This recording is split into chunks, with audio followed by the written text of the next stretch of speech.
Hey, well, what's going on, everybody?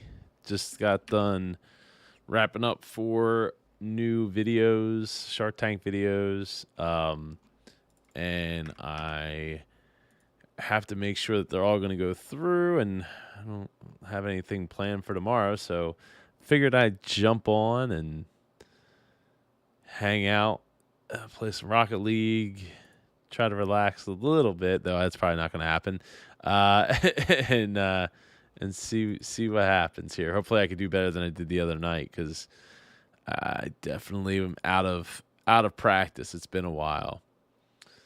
Let's see. Just gotta finish getting this set up here. All right. We'll see if that goes through. All right. Let's go jump into some Rocket League here.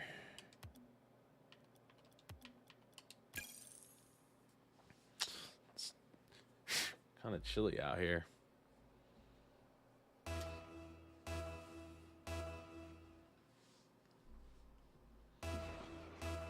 Oh, shoot.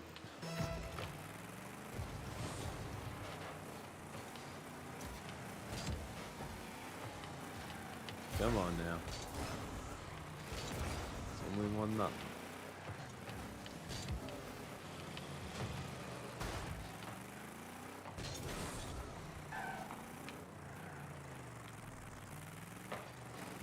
Woo!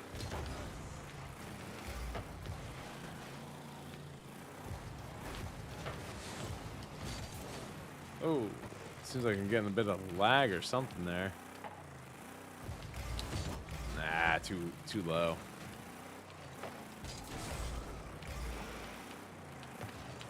Ah, shoot.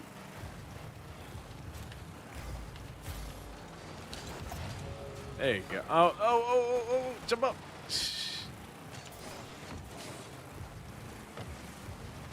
Oh, I misjudged it. I just feel like I'm overshooting things.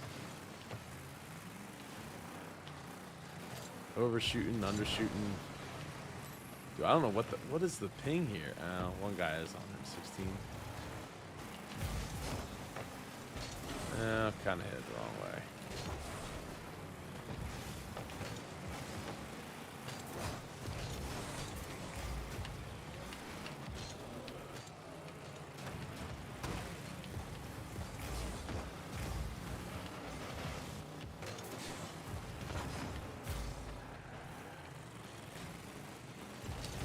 Shoot.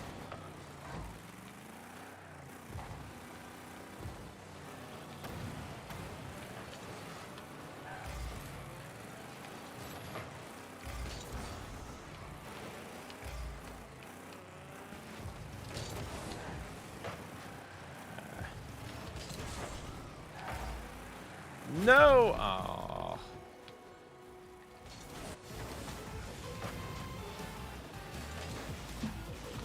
Let's see. How's that video coming along?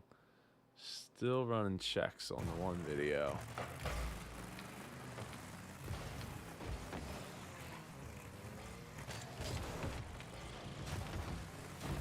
Yeah, kind of blocked it.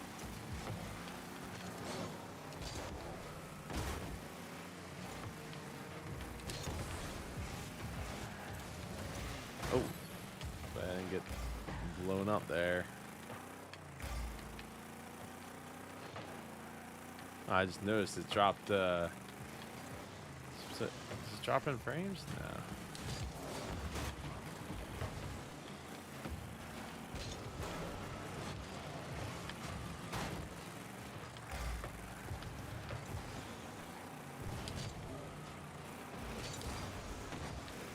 Shoot. Ah, got across the goal there.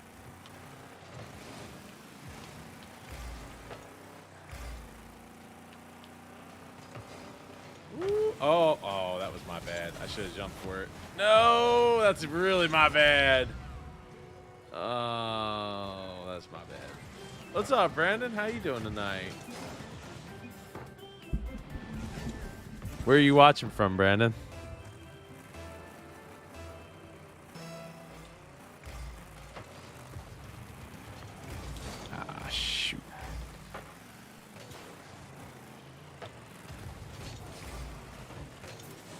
For the record, I've said I'm okay at this game. I'm not great, and I'm definitely out of practice. Illinois. Oh, awesome.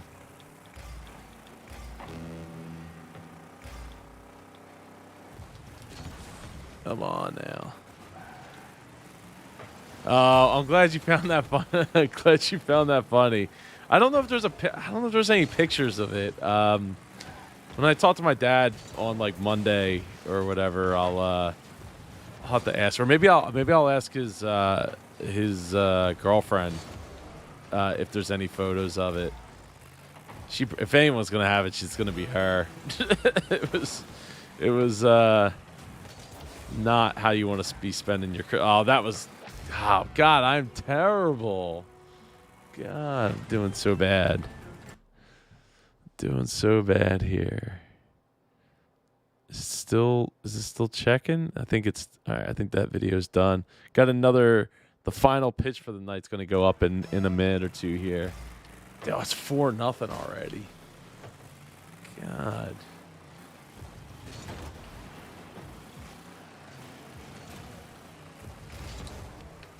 No, that was not what I wanted.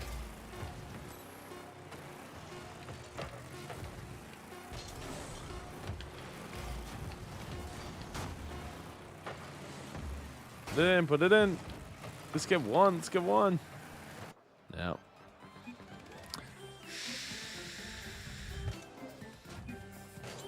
Oh man. Yeah, we don't need a rematch of that. I get my butt kicked here. Brad says the Andy Tongs guy was interesting. Seemed like he wasn't saying many of the right things. I like the product idea a lot, though. Yeah, I do too. And I think at the right price, I think it makes a lot of sense. It just, at a certain price, it just gets away from you the value of what it brings to the table. And I think cross contamination purposes is like super great idea to not have to have like a ton of tongs in the kitchen, especially a commercial kitchen. But it's an education process. You got to get the people who would use tongs, the cooks, the chefs, etc., to get on board with the idea. But rather than just being like, well, I just grab another pair of tongs, and it's somebody, it's the dishwasher's job to worry about that. Really, it's one of the first ones. Really, that's impressive. I mean, I've tried so many over the years. I couldn't save it. Why is that guy still in our game? Let me see. Climb my seat a little bit. Back's killing me tonight. Let's see. No, I'll have to wait. Get that last video up.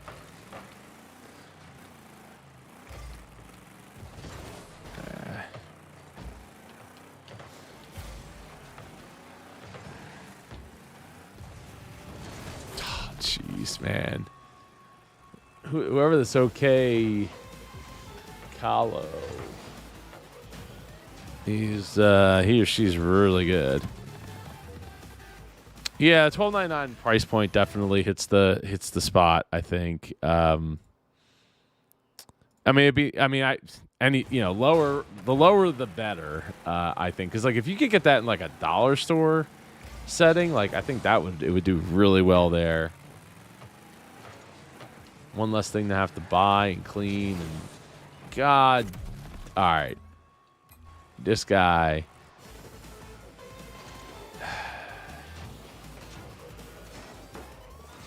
This guy or girl is like kicking butt here and taking names.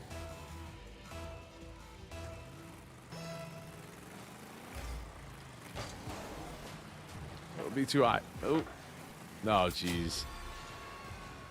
We're just doing terrible. And I'm playing on casual too. This isn't like a ranked thing or anything like that.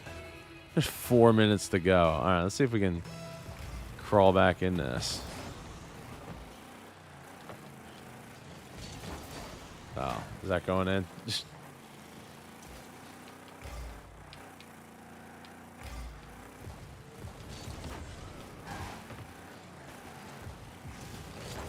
Oh, nice hit. Nice hit. Right over my head.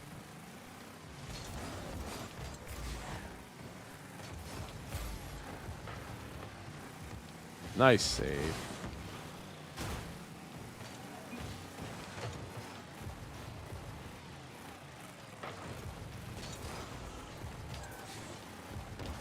Oh, I wasn't going fast enough to knock him out there. Come on. I always feel like I'm just out of position, like, so often. Yep. Yeah, I don't usually like to concede, but this is not going in my favor here at all.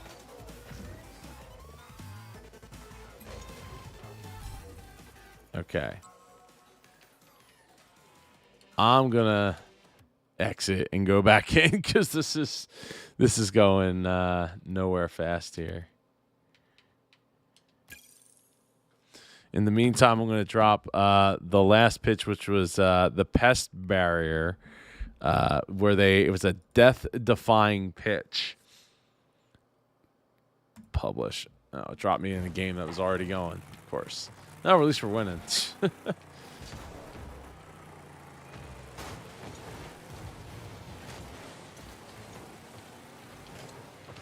Oh, that's going in. Nice. We got a ringer on my team now.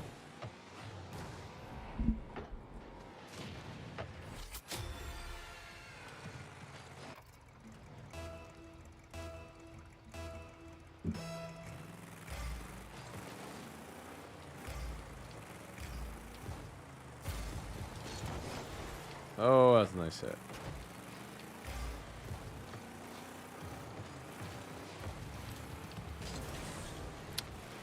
All I wanted to do was hit it in the off to the right just a little bit.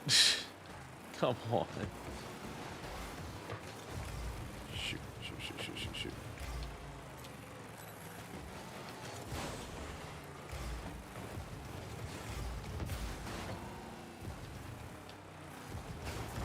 Oh, God.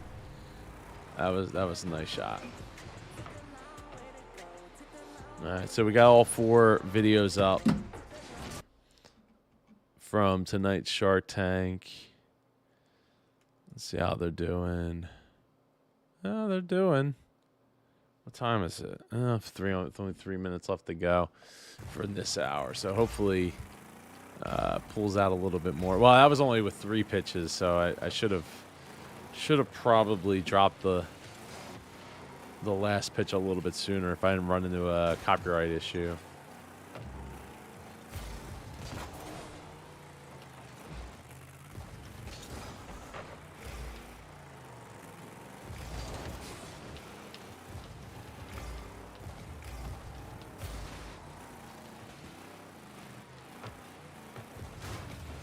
Let me get bumped around here. Ah.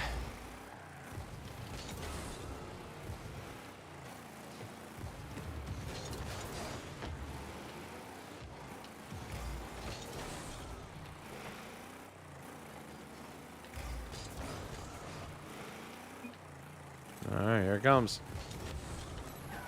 I didn't get it good enough. I didn't think I was going to be able to get that boost. Shoot, shoot, shoot. No! All right, 2-2.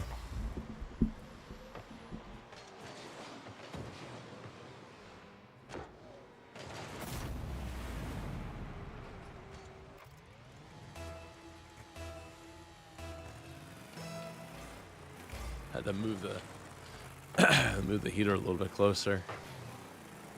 Hands are getting cold.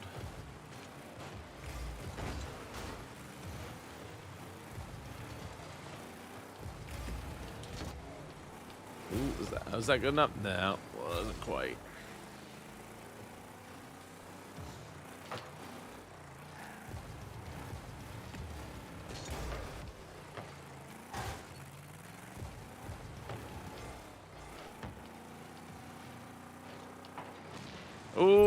There you go.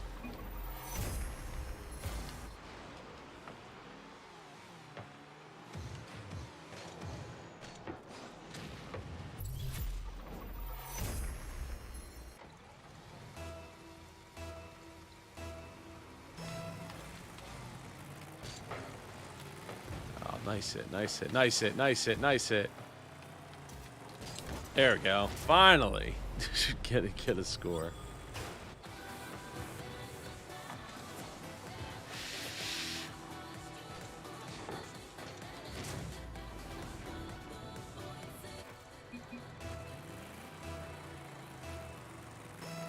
Now it's 4-2. Oh. Ah.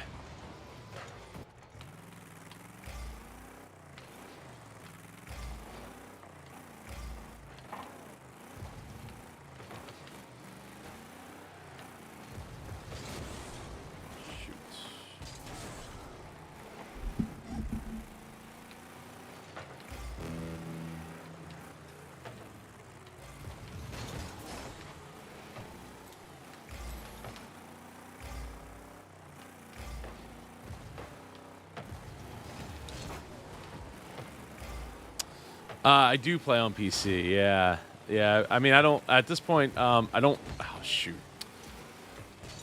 I don't have any like.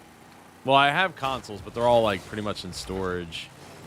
At this point, everything's pretty much PC or emulated.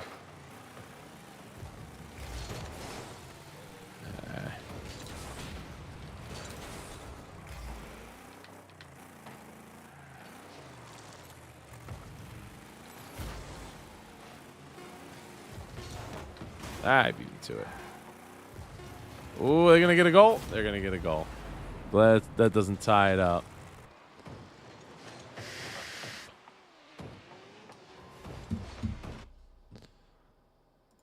Brandon, do you play PC games or you play something else?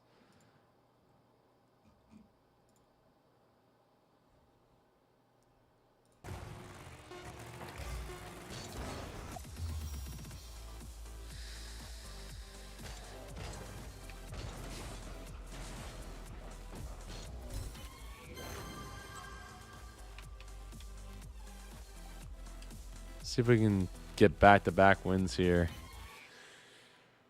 Even though I didn't quite contribute.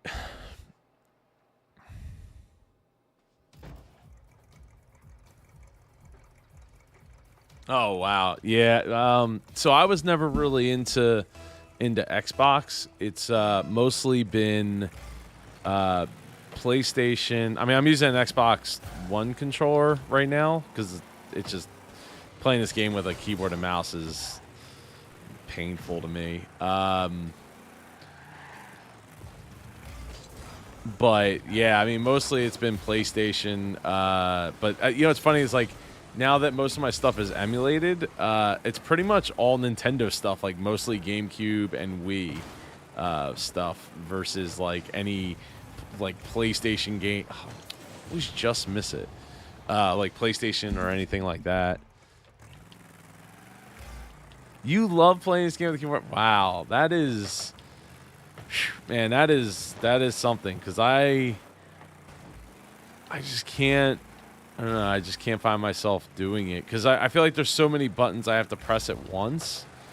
That I mean, I've had to remap. I had to remap the controller because the default controls for this game were not my friend.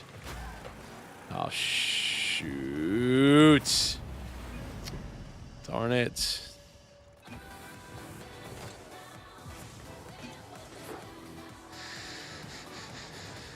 It's been a while since I've played this game on the regular. I mean, mostly played first-person shooters. I'll play Fortnite, PUBG, Minecraft with the kids. I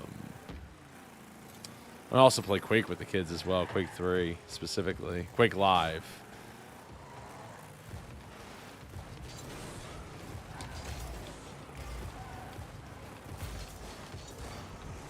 Come on. There we go. About time. I have friends who are really good with the controller, but also some who are really good with the keyboard and mouse. So I guess they're both able to be mastered. Yeah, I mean, I'm sure you can. Like, you know, people play. You know, people master like Call of Duty with a controller somehow. I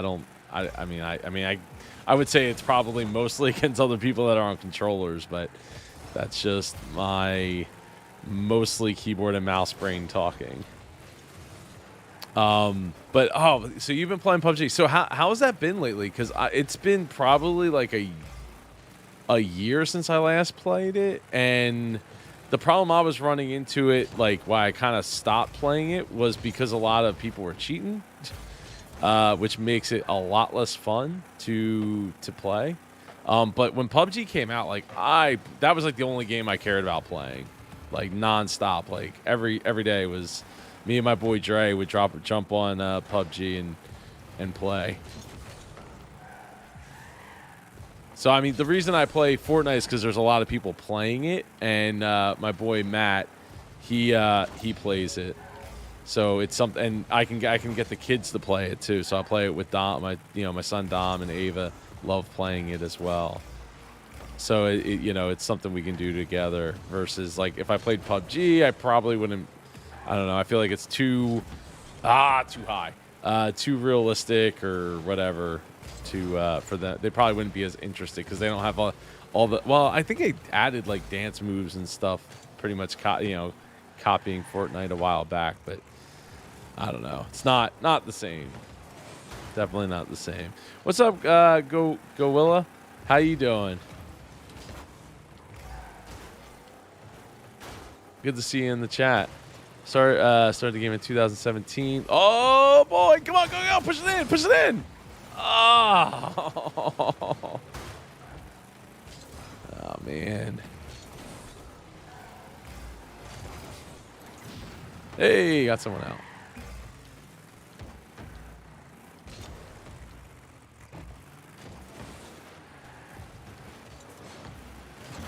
Shoot, I thought I had more boost. Let's see. But took a long break and just started again recently. There's not many cheaters anymore, but everyone I die to is really good. I bet. I mean, that's one of the problems with like most games is you end up with like a pocket of people that just get super good at the game and kind of effectively ruining it for everybody else. Whoa, ruining it for everybody else to be like casually getting into the game. So I don't know. When I play Fortnite, I feel like it's real. Like it's shoot, like super, like almost too easy most of the time.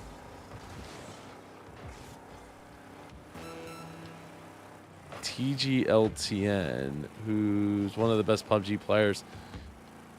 Oh wow, I'll have to look that up. Oh wow, I'm glad he missed.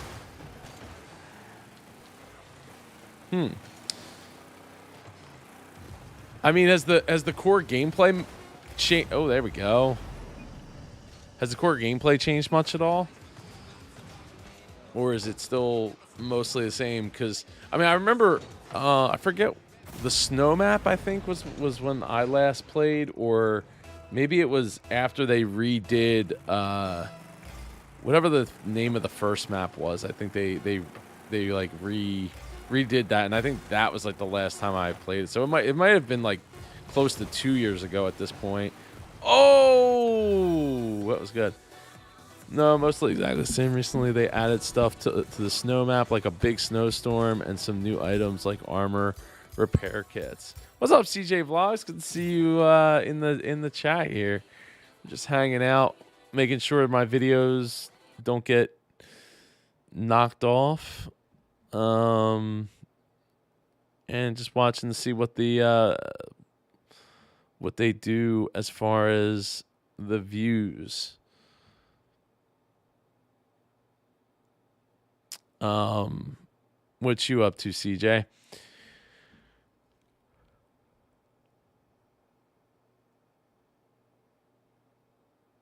Looks like I missed something. Let's see, you missed it. She had 2.8 million views on one of her TikToks. Oh, okay.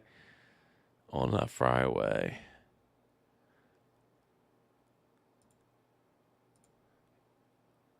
Yeah, I don't always. I mean, I don't pre-look at all the stuff, so sometimes I sometimes I will miss things.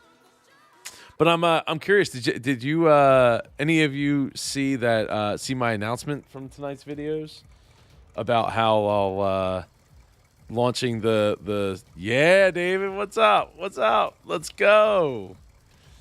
Uh the announcement of the supertank.tv. Oh, I'm like really leaned back here. I don't even feel that comfy. Shoot. Come on, click back in.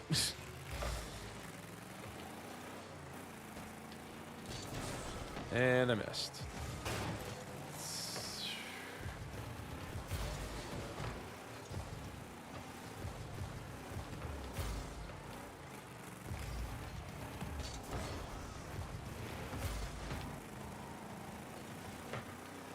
Shooter games sound fun, but I haven't played competitive games since Dota 2. Wow. You know, I actually never played Dota or League of Legends. I pretty much have. I never liked. I mean, I played Warcraft 3 back like when it came out. We were doing LAN parties and stuff, and you know, it was cool. But like once the tower defense and all stuff came into play, I just never found it that interesting. I know for like the iPhone, I think I like fell in love with the tower defense game for a little while, and then that was about the extent of what I was willing to play.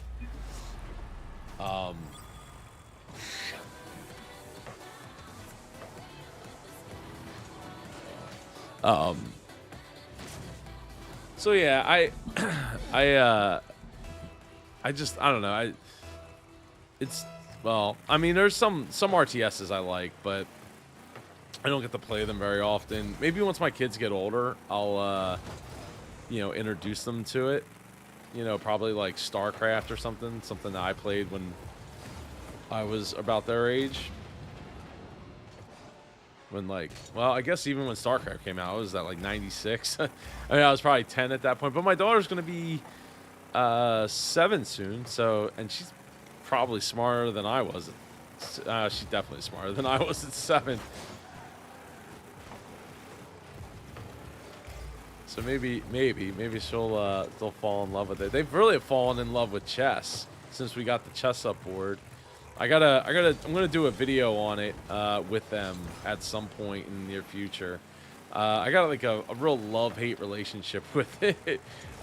They actually reached out to get my thoughts on it, and I just have way too much to say in an email. There's just too much. Ooh, come on.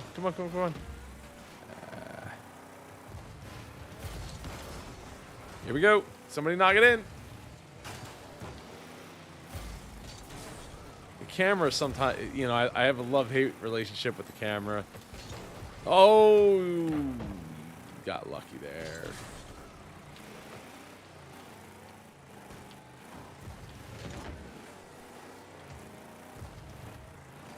You miss it. I'm not. Yeah, let's go.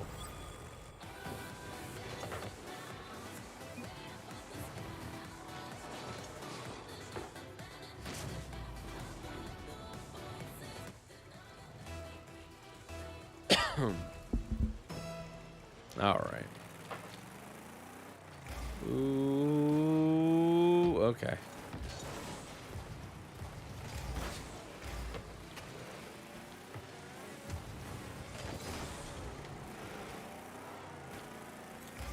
Come on, give me that boost. Oh, man. Give me the boost. There we go. Let's go. Over the head. Ah, you got it. No. Darn it.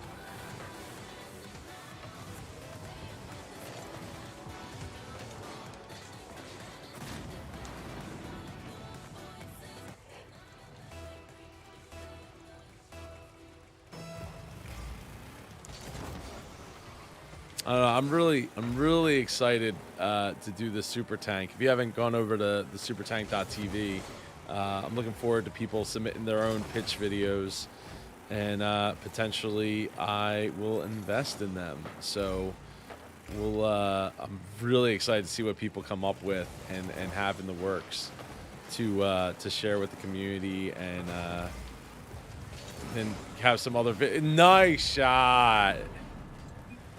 Nice shot. Half court shot there.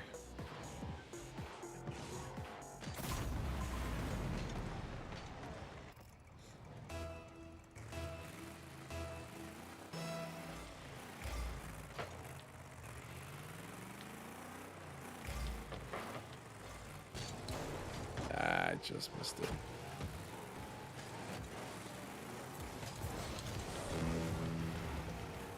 Oh, man. It's taken a minute to get back into it. Shoot.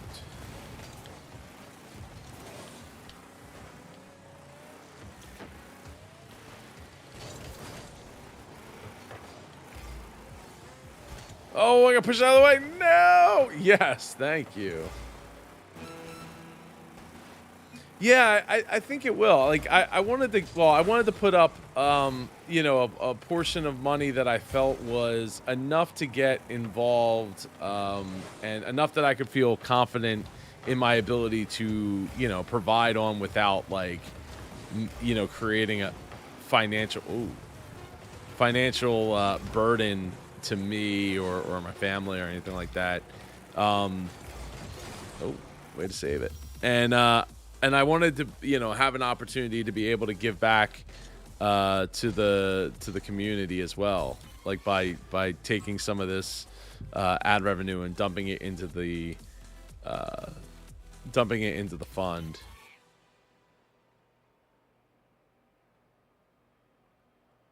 So wait, I put up 2 goals. Well, he had 2 assists, 3 saves, and a shot. Yeah, I guess that's why he's number 1.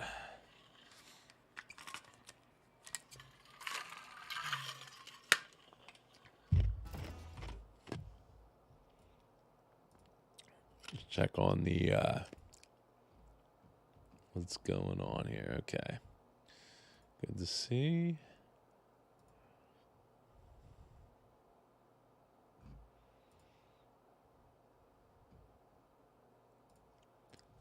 Oh, there we go.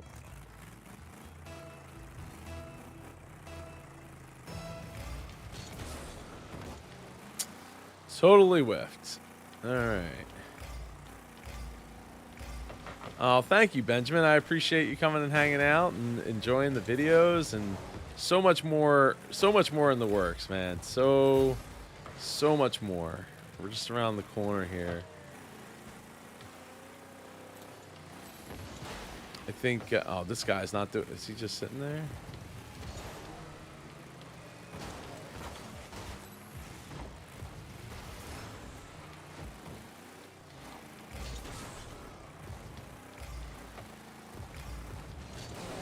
Oh, it's going in. Go, go, go, go, go. Go get it. Yeah, there you go. There you go.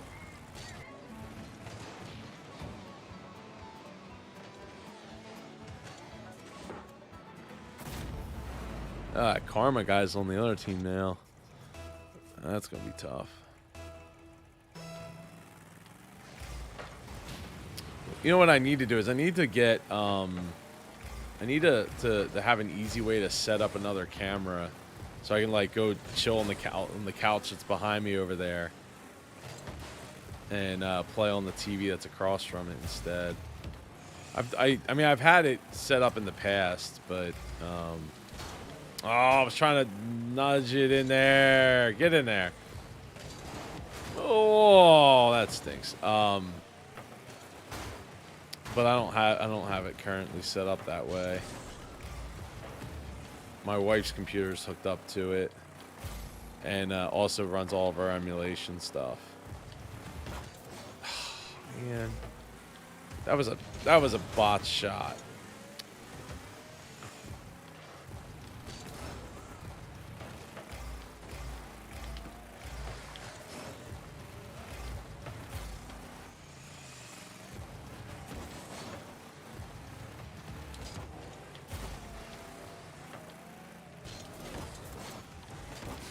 wasn't enough of a bounce. Give me the bounce.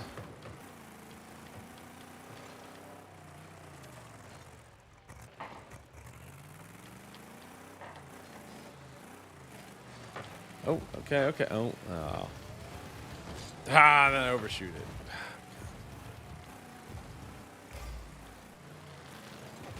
Oh, it just misses me. Just misses. Let's see. So in the last hour, the channel got 1,019 views. This hour, we're already at 331. So a little light. I got a little bit of a late start. Yeah, a little bit of a late start tonight.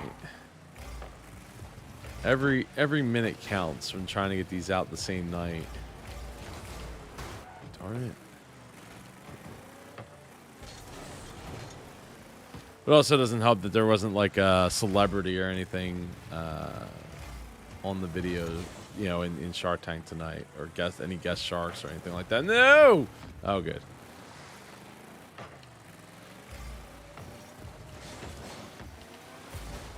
Oh, I got the boost. All right, go. Oh. Ah.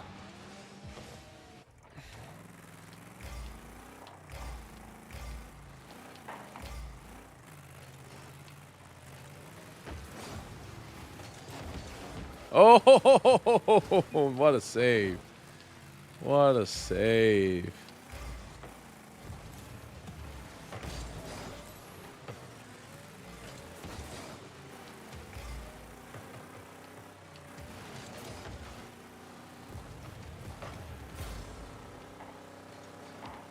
Oh. Oh, I should have turned a little more.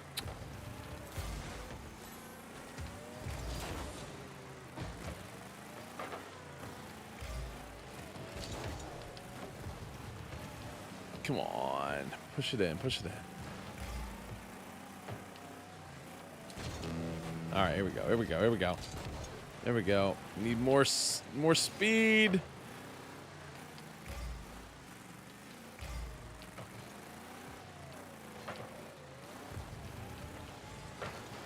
Shoot.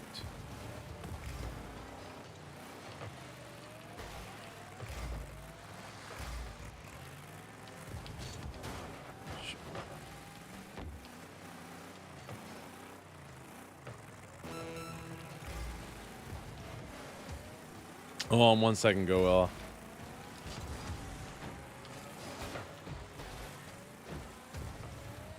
Hold on. Oh, come on.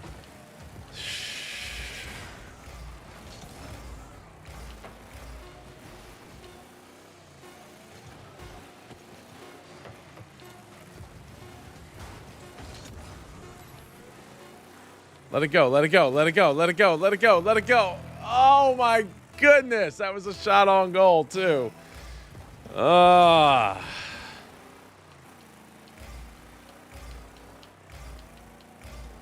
Just needed another like second and it would have been good.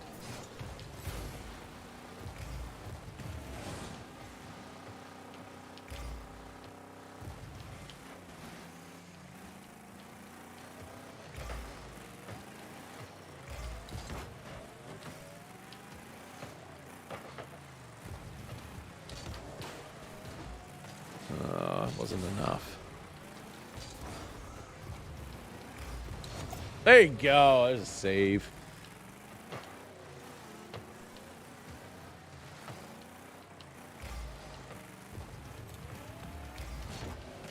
Oh, there we go.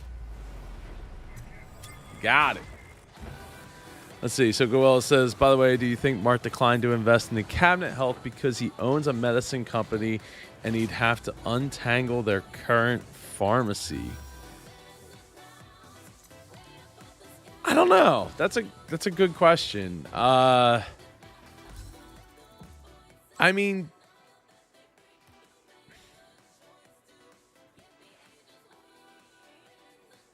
it doesn't really make a lot of sense for him to make that a barrier to entry. It's not like there's a lack of money on his part to be able to go and do that, and it's another, like, marketing bullet point to do.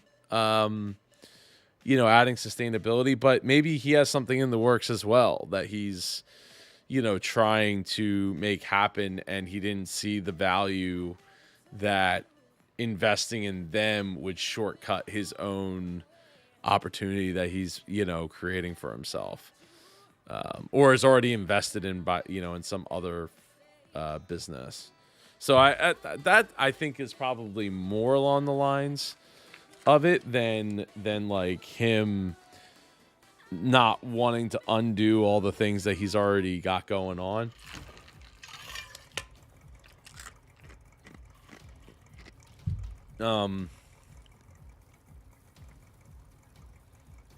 I would think, but I don't know.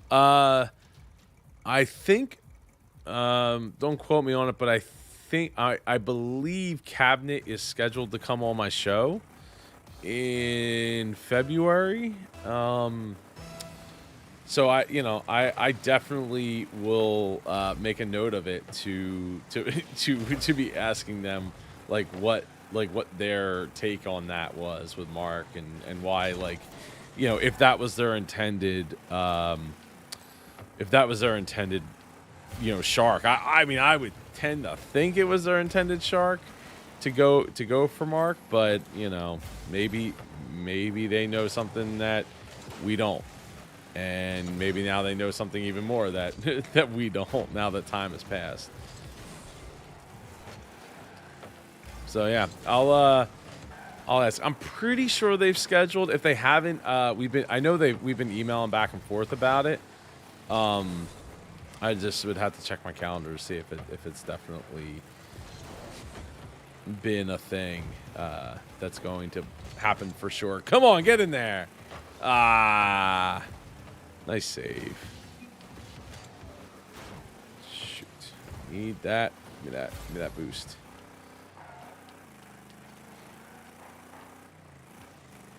Oh, thank you. Yeah, I just did one yesterday. Yesterday with Collars and Co. Justin Bear. super interesting interview, especially with the whole, Damon being like, I hate this look and all that. Very, very interesting. Justin's a very nice guy. I had a really great conversation with him on and off air, and got to meet one of his two daughters, and I very, very happy that he reached out. He told me he was a fan of the show before he got to go on, go on Shark Tank. So he had watched a bunch of my videos prior to going on the show and all. And that seems to be more and more the thing as the channel continues to grow. Ooh, is that good? Is that good? Oh, at least it counts as a shot. But somebody bounce it in. Oh, there's no one there. Always hoping to get that bank shot. Go well. Is there something you would is there anything I could add to the interviews, or potentially add to the interviews that would make it even more interesting for you? Nice hit.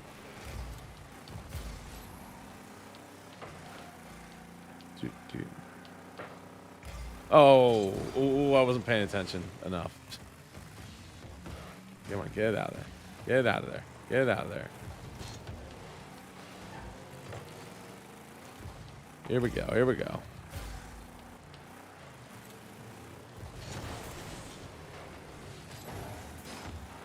Right over my head.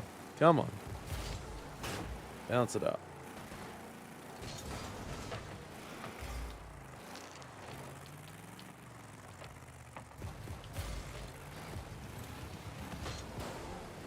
I didn't see him behind there. I feel like that's a annoying thing that always happens to me too, is you can't see behind the ball. Not that you necessarily should be able to, but you can't see behind the ball, so you can't see the guy coming up behind, and hitting the ball right out of your, right out of the path. Oh yeah. Oh, thank you. So the introductions. I apologize, but I forget. Somebody recommended that I add those in the front of the interviews as a refresher for who they are and what they do. I don't know how you pronounce your name. Ismail? Did I get it right? I hope I said it right. Yes, I do monetize the Shark Tank videos, which is why they're shot the way they are, and the layouts are the way they are. Because if I couldn't monetize it, then I definitely nice. I think did that guy score on his own net? I think. Oh no, he didn't. Oh, he just was in a blue car. That's one thing I hate about this game is you can be at a blue car on the orange team. Like, that just doesn't make a lot of sense. But yeah, I mean, I wouldn't be able to justify the amount of time that I spend doing building the channel and all. Ooh, man, come on! Somebody tap that in, tap it in. There you go. Let's go. Ding ding. Yeah, I wouldn't be able to justify the time if that was the case. If I couldn't monetize the videos.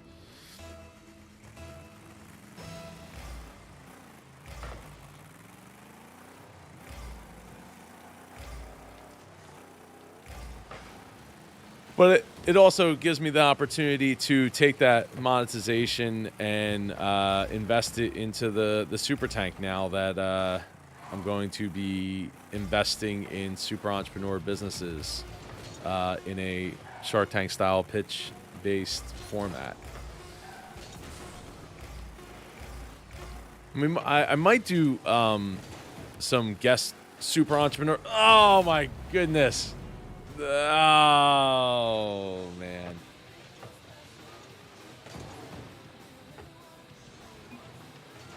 That was... I mean, it was probably going in anyway. That sucks. Wait, didn't I get... Oh, I can't see the scoreboard. Oh, I was in last... Oh, I thought... I only had the one assist. I thought I had a goal in that one.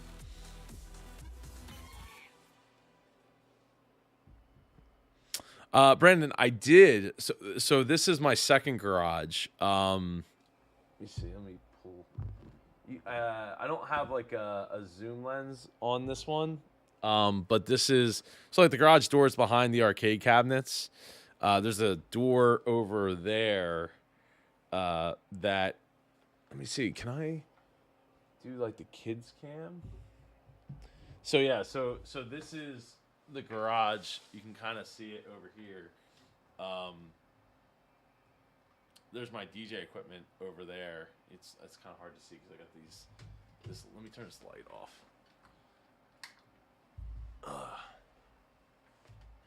So, well, it's still bright because that's the key light there. But yeah, you can see that door over there on the left door. That's the door to the other garage. And when the pandemic hit, I wasn't trying to stay up in my old office because I used to have a big office downstairs, but there was no door to that office, and that it was fine before we had kids. Then once we had kids, it no longer served me well because I couldn't record like podcast episodes. I couldn't do a lot of things that, I mean, I did some for like a year or two, but once my daughter got old enough that she needed a playroom, I basically talked to my wife and was like, okay, I'm going to sacrifice this room, which was it's supposed to be the dining room originally, but we wouldn't ever use a dining room here. Never would. So I was like, all right, I'll sacrifice that and make that the playroom for the kids. Especially, I think once we knew we were having our second kid, Dom, so I moved all my stuff upstairs.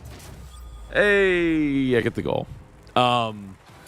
So I moved all my stuff upstairs into one of the spare bedrooms, but I really hated it up there because I had to split it with my wife's crafting stuff. She did like scrapbooking and stuff. So I was up there, and I wasn't in there like all day every day during that, like for the most part, because I was also working at my family's business for some of that time. But once the pandemic hit, I stopped working at Part of Fleet Solutions every day. I was pretty much only there like for a couple hours a week to like maintain some of the systems and like fix some computer problems and have some meetings and stuff. Mostly because my son has reactive airway disease, so when he gets sick, he basically has asthma like really bad. Like his blood ox goes like way down. It's like we've seen it as low as like 84, which is like you have 100%. Once you get past like 94, if you're not like a 80, 70-year-old smoker, it's really not good. And for like a 2-year-old, I was like, yeah, I don't think I want to find out like what what this disease is going to do, or virus is going to do to him. So I stopped going there, and a couple months in, I realized like I need a better space. Oh, is that going to go in? Is that going? Is that going? It's going in. Let's go. I need a better space, a bigger space for me to be able to like work out of, and being upstairs in like a 10 by 10 space and only half of it being like, you can see it in some of my older videos. My records are all up there. Like my, 12-inch vinyl records are all up there for my DJ equipment. But once the pandemic happened, I reached out to my friend Mike. Good. What I found myself doing was I was out here in the garage a lot, just because I liked being on the same floor.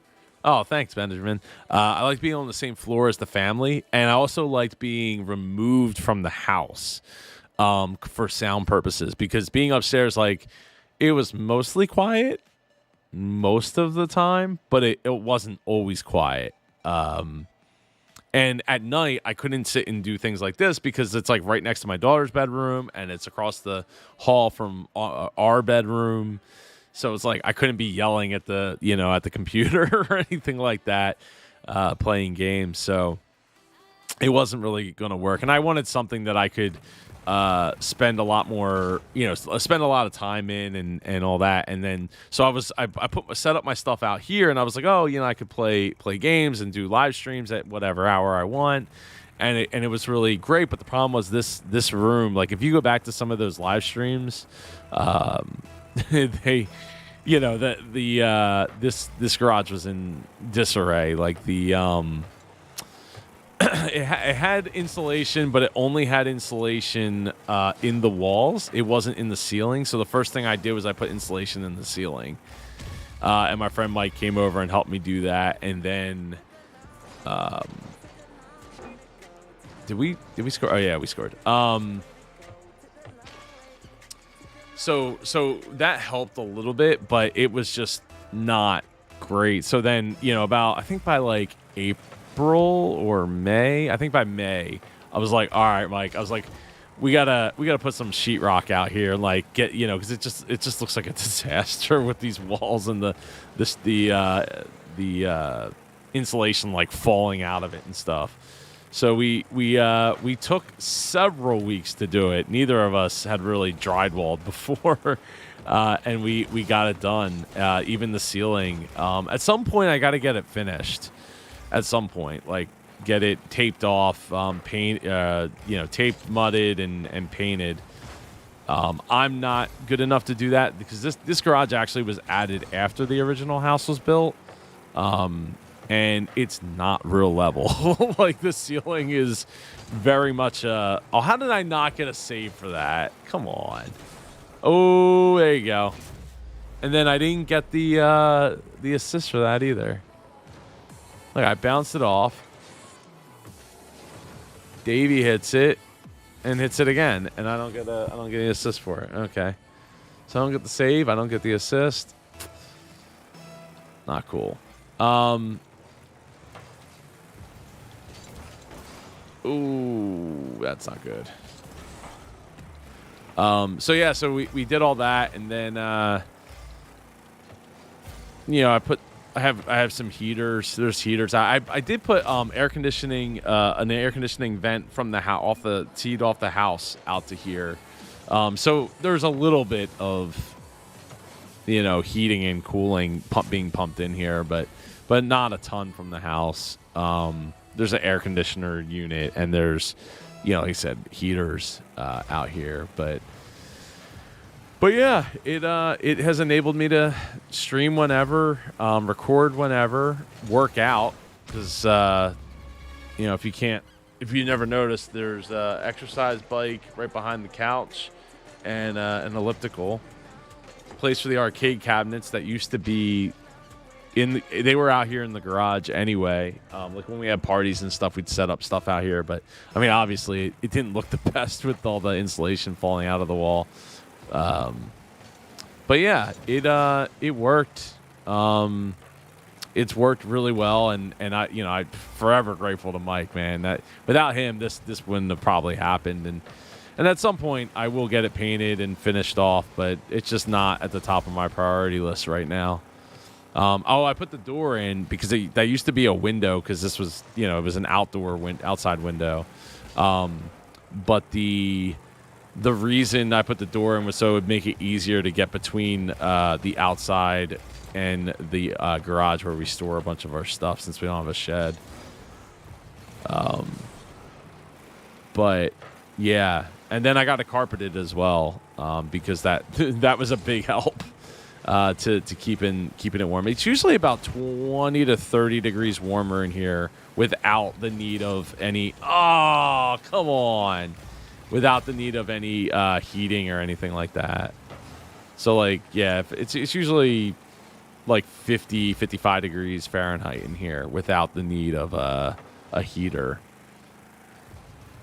But with that said, I like to keep it about 65 if I can.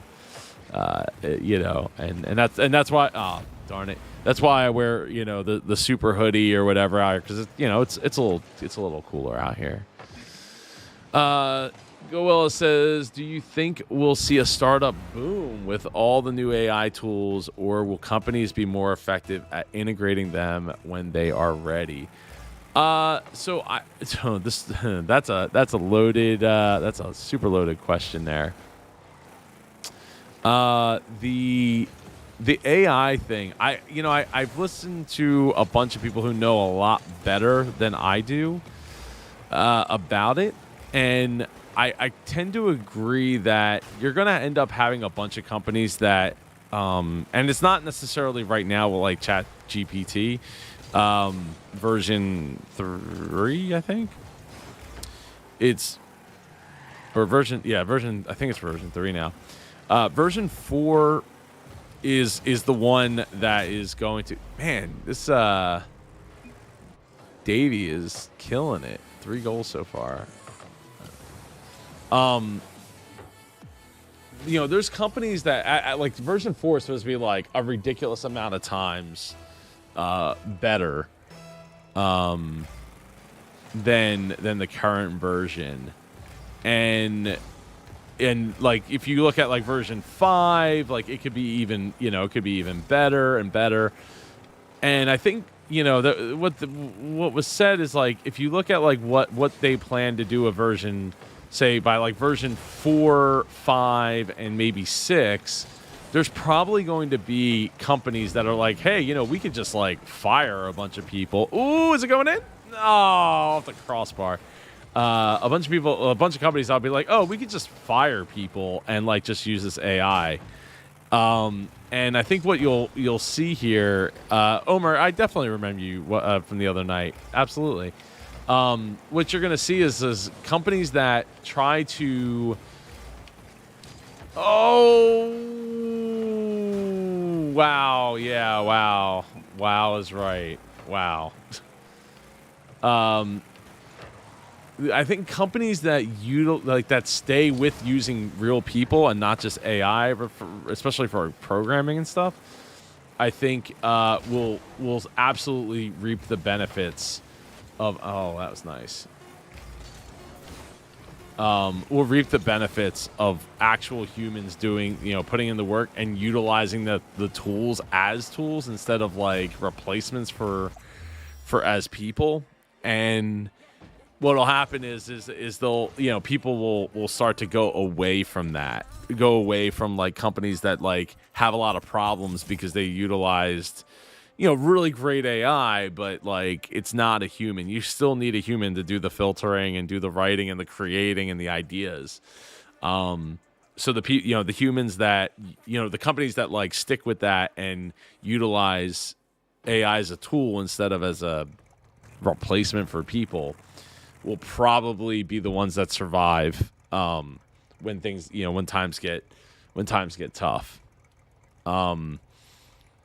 But yeah, I think we're already seeing it. It sure seems like to me that the entrepreneur guru space is all like the same people that were trying to sell you on NFTs are now trying to sell you on how to leverage AI for your business, right? And then it'll be the next thing and the next thing. And did that? It was like a ghost just hit the ball and it moved. I don't know if anybody else picked up on that there. Yeah, I think there's always going to be the next big boon, right? Whether it's crypto and NFTs, or now it's AI, and then it'll be something else. Maybe once Apple comes out with their AR/VR goggles, like that'll be the thing, right? AI apparently clogged up copywriting. Yeah, it has, but the thing is it's all based on what people wrote. So it's not like original thought or original research that the AI is conducting to come to its conclusions, or I guess in some ways it's. Oh, I was trying to get it behind it. In some ways it's utilizing. Or it's just utilizing what other people have already previously said. So I don't know if that's. It's hard to say. We've seen it with the AI art for sure, where there people are like, oh, it's not actually creating its own art. It's just like adding filters to stuff that's already been created by other artists out there, and it's being trained off of other art. And look, all art is imitation, and oh man, that was nice, to a certain extent. So it's like, I don't know, coming up with anything original is hard, because most original or quote unquote original works that get the most credit are just iterations of something else that like you just may never have heard of or seen before. We got to get some goals here, boys. Come on.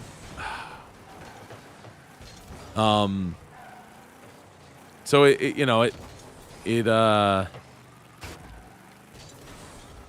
there's a lot of blurry lines that I feel like we're still haven't seen, hasn't come out in the wash. I feel like the whole AI, especially AI art thing and ChatGPT, it was like literally overnight it was a thing. And everybody wanted to talk about it, and it was just like everything's AI all of a sudden. It's like it becomes like a that killer buzzword. Oh, come on, the crossbar. Let's go. I got the block.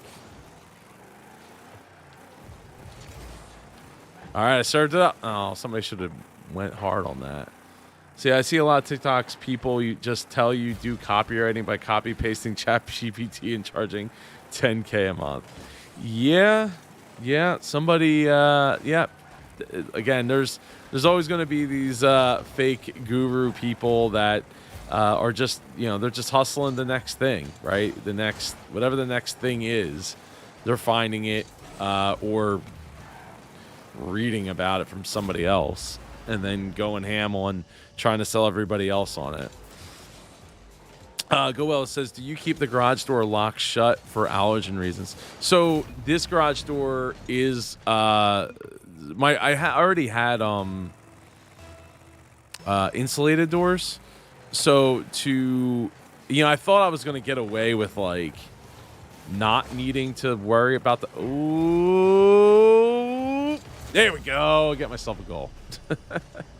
Not needing to worry about like sealing it off or anything. That was going to be farther from the truth. Originally, like if you watch certain videos, like older videos, like from 2020, I was originally up against that door. So the background was actually where I'm sitting at now with the arcade machines. And what I found out, like it was fine during the summer, but as soon as it got cold, that wind comes down my neighborhood street real hard. And yeah, it was just way too cold to be up against that door, even with a heater. Man, well, at least I hit it. That was half the goal, half the job. So what I did was I was like, oh well, I'll seal it up. So there's like painter's tape over all the joints of the door, and then there's plastic over the door, like painter's plastic over the door, and then on top of that is thick blackout curtains. And then over that is like a fleece blanket that's like draped over the whole entirety of the door to cut down, cold air even more. Ooh, can we get it in? Let's go. Get in. So yeah, so even with all that said, it's still not perfect. I have debated the idea of, oh, you got real lucky I didn't take you out of there. I've debated the idea of, just over my head, of like drywalling off the door or taking the door out completely, but then you get like tax issues for taking out the garage. So I don't really want to do that. Yeah, I thought about that, but the problem is you still have the door there, right? So there's the railing or the guides. I don't know what you call it. Like the rails. Yeah, I guess the rails that the garage door goes up and back with. So I'd have to like box all of that out, or I'd have to cut off from like the door. And if I did it from the door, like the whole door, it would actually significantly shorten up the studio. And if I did that, that's fine. It would actually be kind of cool because then I would actually have enough space to maybe park my car in there. Yeah, maybe not. But the problem is I have the arcade machines. So the arcade machines are long as anything, like especially the Shuffle Alley that's over here and the Pop-A-Shot. So those get pushed way forward. That would like push up into the couch area. Then I wouldn't have as much space for like the elliptical and the bike and all that. So I don't know. I mean, what? Oh, nice save. I mean, one thing I would like to do is get a split, like a mini split in here, air conditioner, instead of running all these different heaters and stuff. I mean, I have one under the desk on right now, and it's on low, so it's like right up against my legs. So if you, I don't know, I think it's probably like 700 watts or something, which is not a ton, but using a mini split would definitely be a better use. Oh, darn it. A better use of the energy. I got the assist. Omer says, Joe, curious question. Have you ever started an e-commerce business? Yeah, I have. I'm trying to think of how many. I want to say it's in the realm of at least two. But I've operated other ones for other companies. One was called the Monthly Card Club. That if you were around when I was telling the story about being upstairs and having to share an office with my wife's scrapbooking stuff, she makes handmade cards. And no, I mean not as like what's that company called? Love Pop. Not as intricate as some of those Love Pop cards, but really nice cards. In fact, I think the website might still be up as melissascards.com or cards by I think it's cardsbymelissa.com. Maybe still up. So we've run that. When it was monthlycardclub.com, the whole idea was to like have a birthday card sent to you each month, or a set of birthday cards sent to you each month, so you always had a birthday card on hand, so you never had to like go to the store to buy a birthday card. Because that was one of the things I loved about Melissa making cards. It's because she'd go to these scrapbooking events, and she would like just bang out like a ton of cards, so we always had cards. And it's not that like we couldn't buy cards or whatever, but these are handmade, and they're already in the house, so we don't have to go and buy cards, like take the time to go do that part. So we ran that, but as we found out, or as I found out specifically, getting people to sign up for monthly subscriptions of like, of that, but really of anything. And I think it's a testament to a lot of these guys and girls that are on Shark Tank that, any e-commerce business is definitely not easy, especially when there's like an education process to it. Because you're changing how they think about like getting their cards and stuff like that. And we sold some individuals, but not, that was not the goal. The goal was to get people signed up into a monthly subscription, so they always had a card.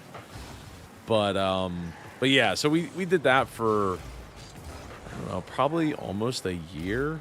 It was not super successful. The individual cards themselves sold better than the subscription. Oh, man, I should have been there. Should have been closer. Hey,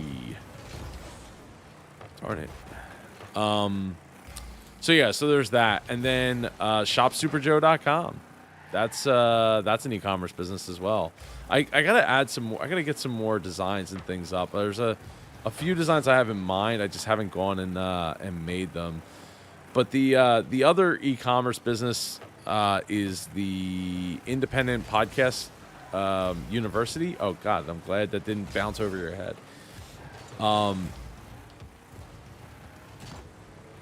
That is all digital, and that still operates today. If you go to IndiePodCon or IndiePodU, the letter U.com. So I've set all that up, and then I ran a couple of e-commerce sites for. Well, we have an e-commerce site for Pardo Fleet Solutions as well. We just don't really do much through it at the moment. So like if you go to pardos.net, I think it's still up, or maybe I took it down, because I think we might relaunch it as its own site, like as its own independent site that's not part of Fleet Solutions. Oh, we might get this win here.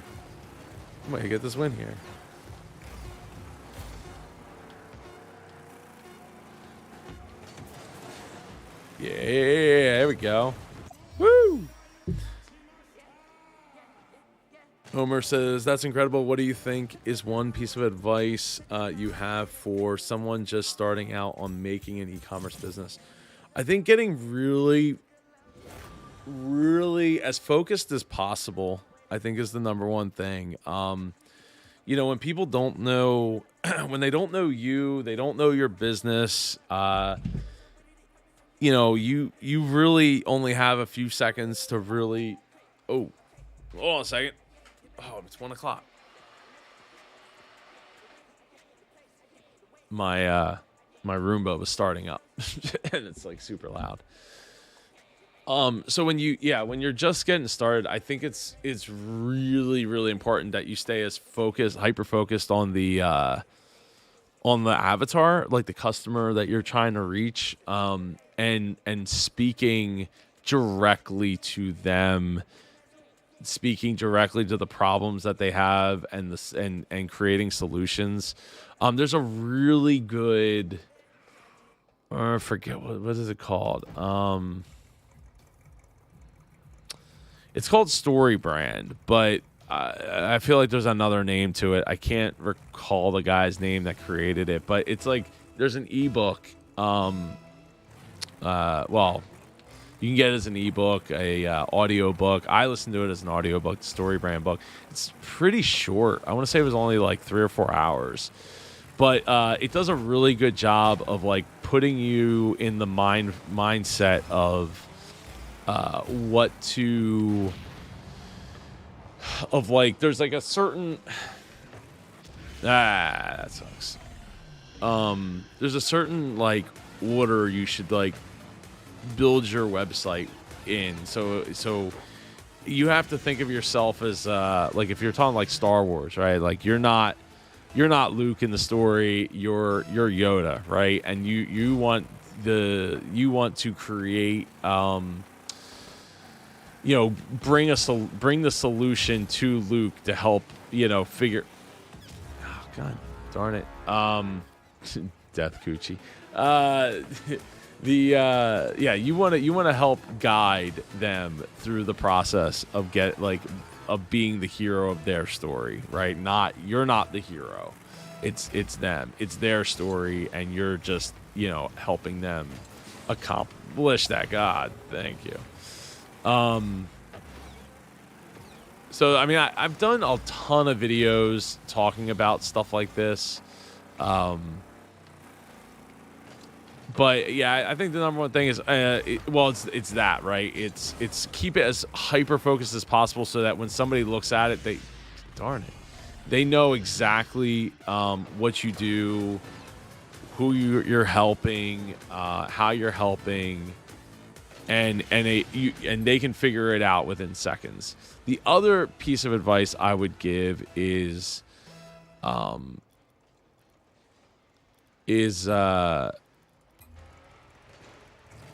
do it yourself, right? Do as much of it as yourself. Like, unless you're also creating the product, get real used to like working in WordPress, getting used to working in Shopify, getting used to working whatever you build it in, whatever it's going to be built in. Get used to working in that, right? Get used to running ads and figuring out what works and what don't work. And if you're having trouble with any of that, like go get my avatar guide, right? Go to joepardo.com/avatar. It's totally free. It's 64 questions. It'll take you some time, but it'll totally make it a lot easier for you to figure out who and where and what you're doing as far as marketing goes, and hopefully save you a hell of a lot of money in the process. Just because you'll be really hyper focused into that particular person and that particular person's needs.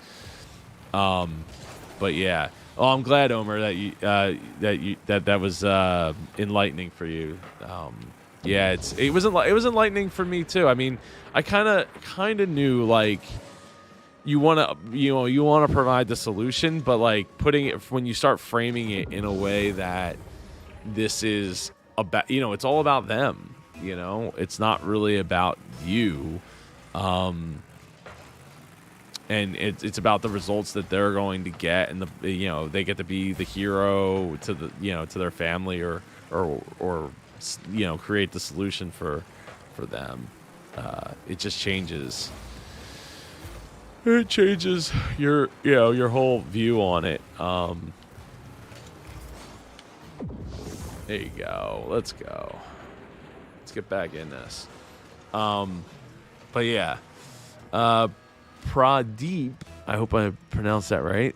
In current market, which is the best place to invest cash in? Is it stocks, ETFs, savings account? Just a suggestion, not a financial advice. Man, I mean, I'm not necessarily the financial guru when it comes to like where to invest money in. Specifically, I tend to take the Graham Stephan approach of invest in like the S&P 500.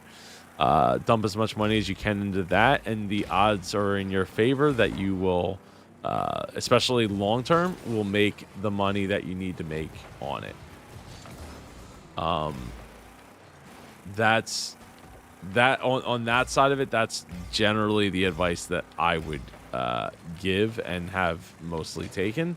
With that said, if you have some play money, it doesn't hurt to invest in companies that you use, love, like, and trust, even if it's expensive to do so.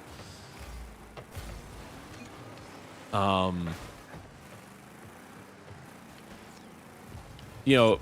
invest in things that you understand too. Don't just go off of like what other people have to say about it. Like, if you don't know much about computers, I would not be recommending, investing a bunch of money into computers. When it comes to, well, you said ETFs, not not NFTs or even crypto, because while I have some crypto, it's very much not like, it's more of a long-term bet on, let's go. It's more of a long-term bet on Bitcoin than anything, and all of that I did not actually buy. I mined it while Ethereum was a thing, still mine. So once that dried up, it was no. No. Once that dried up, that was it. Yeah, it was game over for me on that. But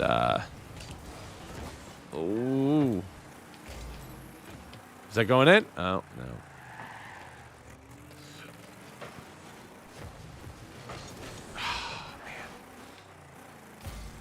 Yeah, invest in things you know about, right? Like if you know, let's go. 7 seconds left to go. If you know about computers and you're like, hey, I want to invest in AMD, don't feel bad about doing that. If you feel confident and you look at the financials and you feel like it's moving in the right direction, that you feel comfortable with, and it's not a insane amount of money that you're betting the whole farm on, then go do it. Really? How many? I put up, 2 goals? Oh, I didn't have an assist, but I did have a save. And we won by 1. What the heck? Let's see. I want to... is there a way for me to limit my FPS? Because this is... that's how. Okay. Yeah, let's limit the FPS to 143. It keeps dropping. While we're out here, let's check on what's the channel doing. Last hour we did 1,101 views.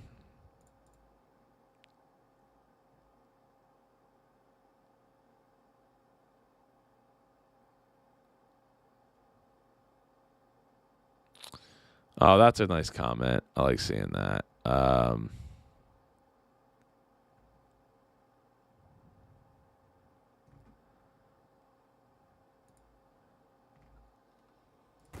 Let's see. Oh, getting thrown around here. Yeah, savings account. I mean, that's the problem with. I'll say with savings accounts. Like, obviously, there's not enough money. Percentage being given there to combat inflation or pretty much anything. Assist. There we go. Starting to hit my stride here. It's So your comment, Goilla, your comment session is pretty rough at times. I'm impressed how well you manage it. Thank you, Goilla. I really appreciate that you recognize that, because I yeah, that was nice. That was nice. It is rough at times, and I feel like unnecessarily rough. You know, I do my best to make sure that I'm you know, adding value and giving descriptions and stuff. But for some people, it's just never going to be a thing for them, because they're just there to get free Shark Tank. And that's fine. I have no problem with that. My ad revenue has no problem with that. Oh, I hope you get that. Please. Oh, thank goodness. But I say, I usually reply with, I appreciate you watching and commenting. Some of these people, I feel like they do a lot of self-projecting, and just, they need a hug, and maybe they've never been told that they're appreciated. And like, truly, I do appreciate them taking their time, because especially the ones that like write these long diatribe, like, you know, essays about how terrible of a person I am and all that. Like, I go out of my way to do everything I possibly can for as many people as I can. And yeah, I don't, you know, so you didn't get what you want. Like, I've been there. I've gone to websites and didn't get what I wanted, you know, but does that mean I'm going to write oh God, are you serious? You're going to let me walk in with it? Come on now. Come on now.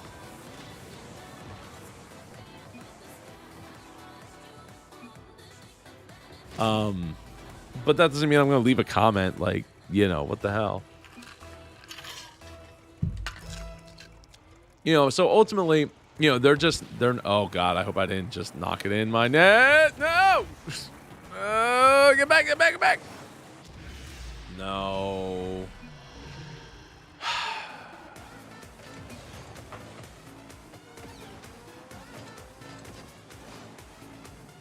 Oh man, we were all terrible.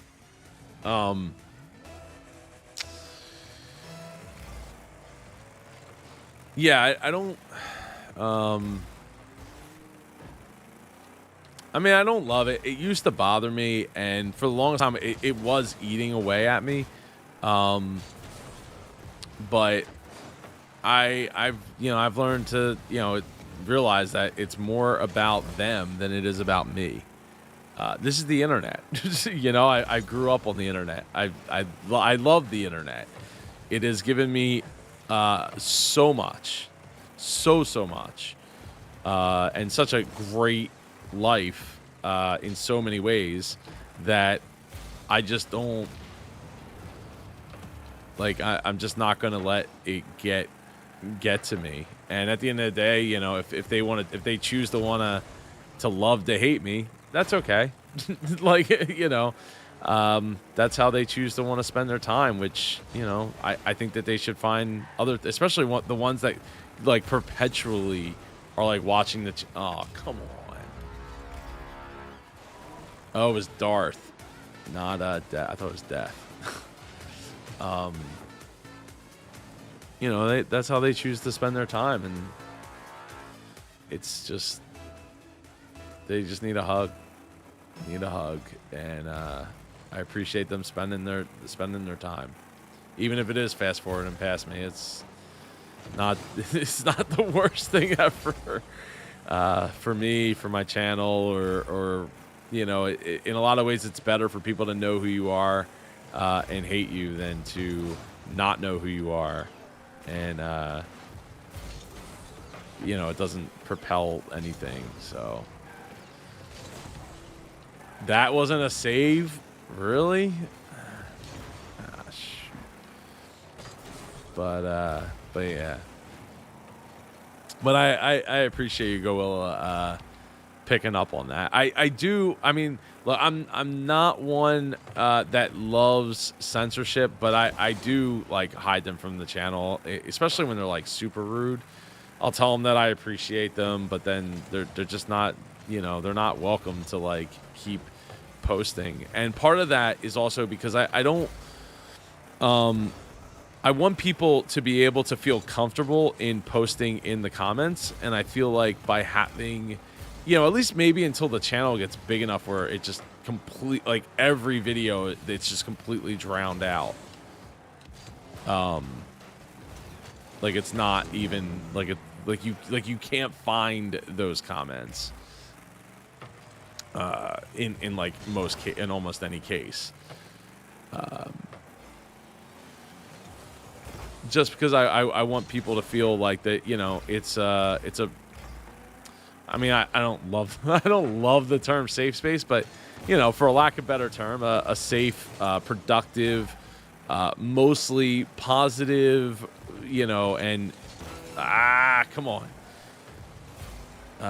environment to be able to post and write what they're thinking or whether it's critical. Like it can be critical of me too. Oh, darn it. Come on. I want them, I want it to be a productive space. There we go. For the super community to be able to post in.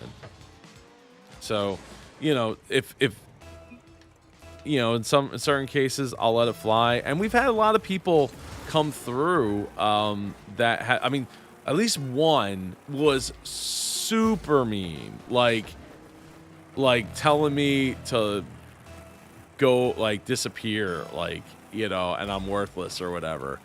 And then that person wound up writing a comment like the next day or less than it must have been less than 24 hours because usually I'll leave the comments up for like 24 hours, like a day, maybe two. I was trying to hopefully get a bounce on that. I'll leave the comments up for a day or so to give them an opportunity to reply. And sometimes you'll get replies like, "Oh, I didn't expect you to actually read this," or "I didn't expect you to comment back." And again, people on the internet, they're keyboard warriors. They have no skin in the game. They don't, they don't have their face or even their real name there. So they got nothing, they got nothing, no skin in the game for it.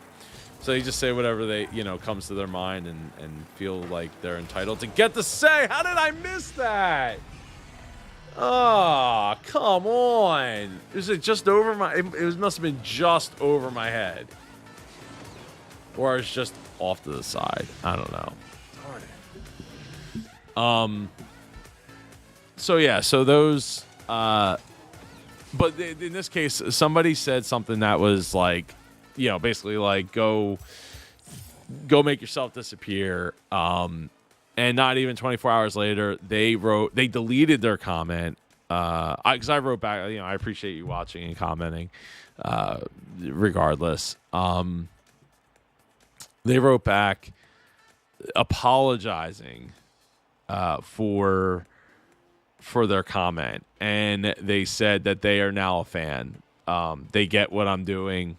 They totally understand it and appreciate what I'm doing, and subscribed and now is a fan.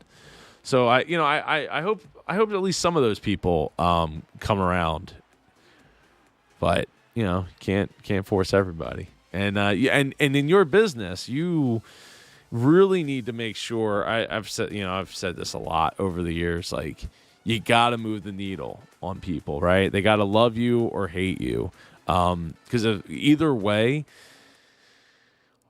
Well, hopefully, if they hate you, they understand why they hate. Why they're not a fan, right?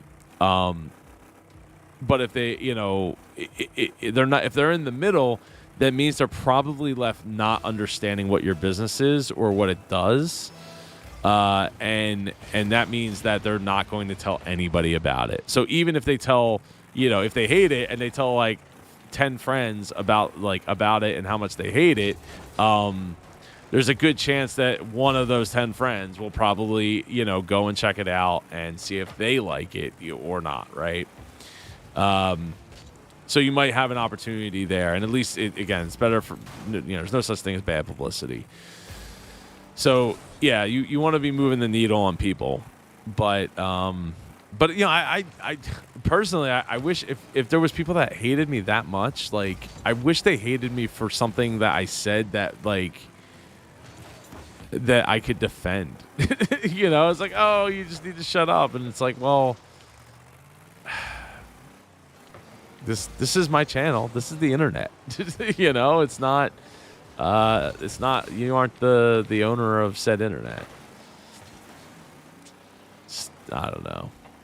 Cuz I used to in the beginning I used to say like, "Hey, welcome to, this Biz Coach Reacts video, blah blah blah blah blah." Like and it doesn't matter cuz people are going to hear what they want to hear. They filter through what they want to filter through. And that's what makes it so hard. Like when Omer asked about e-commerce business, right? And people just do whatever they're just like they're wrapped up in their problems, their issues, and what they have going on. So, Nick the Pick, Nick.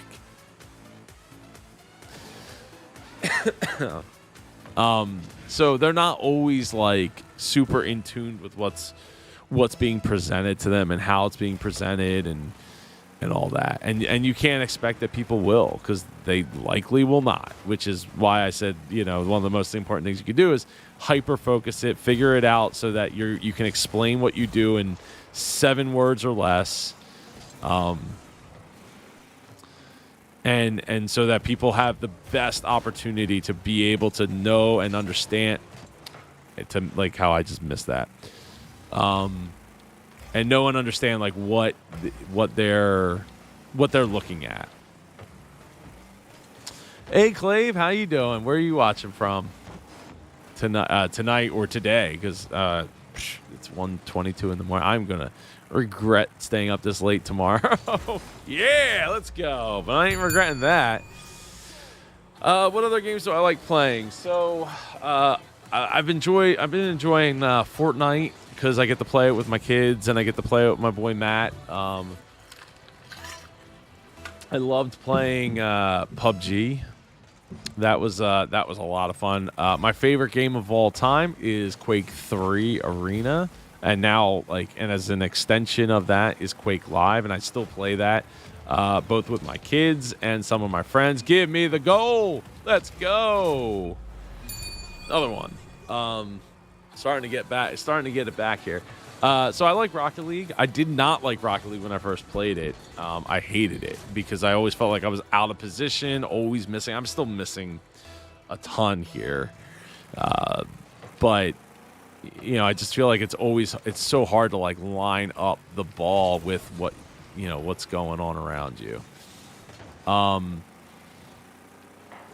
Other games, I love, all the Nintendo games, well, not all the Nintendo games, but the Super Mario Brothers, Smash. I haven't played Smash Brothers really since Melee for the GameCube. GameCube's favorite Nintendo system.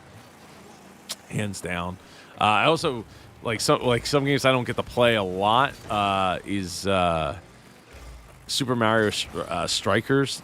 That's probably one of my favorites.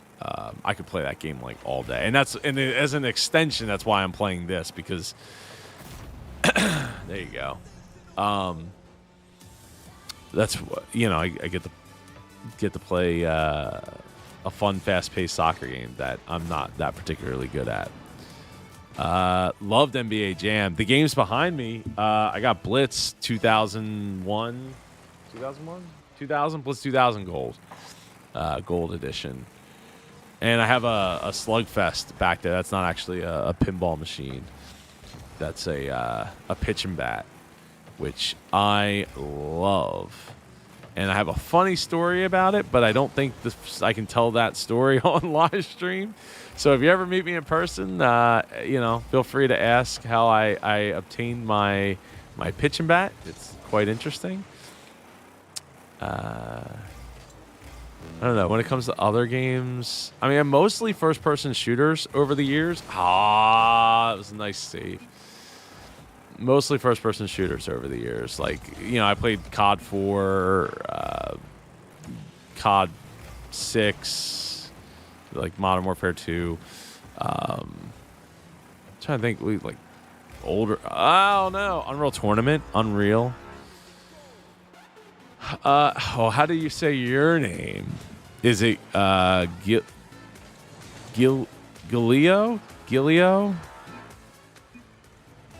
I'm so bad. I could go like every name. I could come up with like eight ways to say a name. Do you prefer military sims or for FPS or more arcadey like Overwatch or Fortnite? I did play Overwatch when it first came out. I haven't played. The thing about Overwatch, it took forever to get into a game. That I hated because like you'd wait for the lobby and then you get into the game and then you gotta wait for the people to like set up and stuff. So yeah, I prefer like I have both really like Quake 3, Quake Live is like my favorite. Like I could play that like all night if we had like a LAN party. I like military shooters too. Like I played Operation Flashpoint like way back in the day. I played Arma and Arma 2 and I'd have to look through to see like what other games. I mean, since having kids, I haven't really gotten to play much. But like for a while there, I was playing PUBG like nonstop. So Gilio, to answer your question, so my family's last name was Pardee, Pardi. Apparently, I guess in the early like 1900s, after they came over the boat didn't change it, but the school changed it. They changed it to Pardo. I had 3 goals that game. Which I still don't quite understand the story. I did a whole family tree with my great aunt, who's the oldest one alive on that side of the family at this point. But I still don't understand how the school just like arbitrarily. It's like my daughter coming home from school and be like, yeah, they changed my name, like the name Ava. They call me something else now, and like now that's the name. I know when I was in high school, my my Spanish teacher, who I really loved a lot, because I kind of got I got to know her like through the years. For the longest time, she thought I was it was a Spanish name because Pardo means brown. It's like another word for cafe or brown in Spanish. And I had to break the news to her. I'm like, no, I'm not Spanish. It's pretty much Italian through and through, and specifically Southern Italian. Come on. So yeah, so it's. I mean, I know we have a couple people that I know of that are also possibly related to us in different parts of Jersey, but that also have like the Pardo last name. But yeah, I don't know. I just don't understand how school decides that, and then they go and they change it. But I guess it was a different time, It's just different time, different place. Oh, I wasn't going fast enough to. Oh, that was a whiff.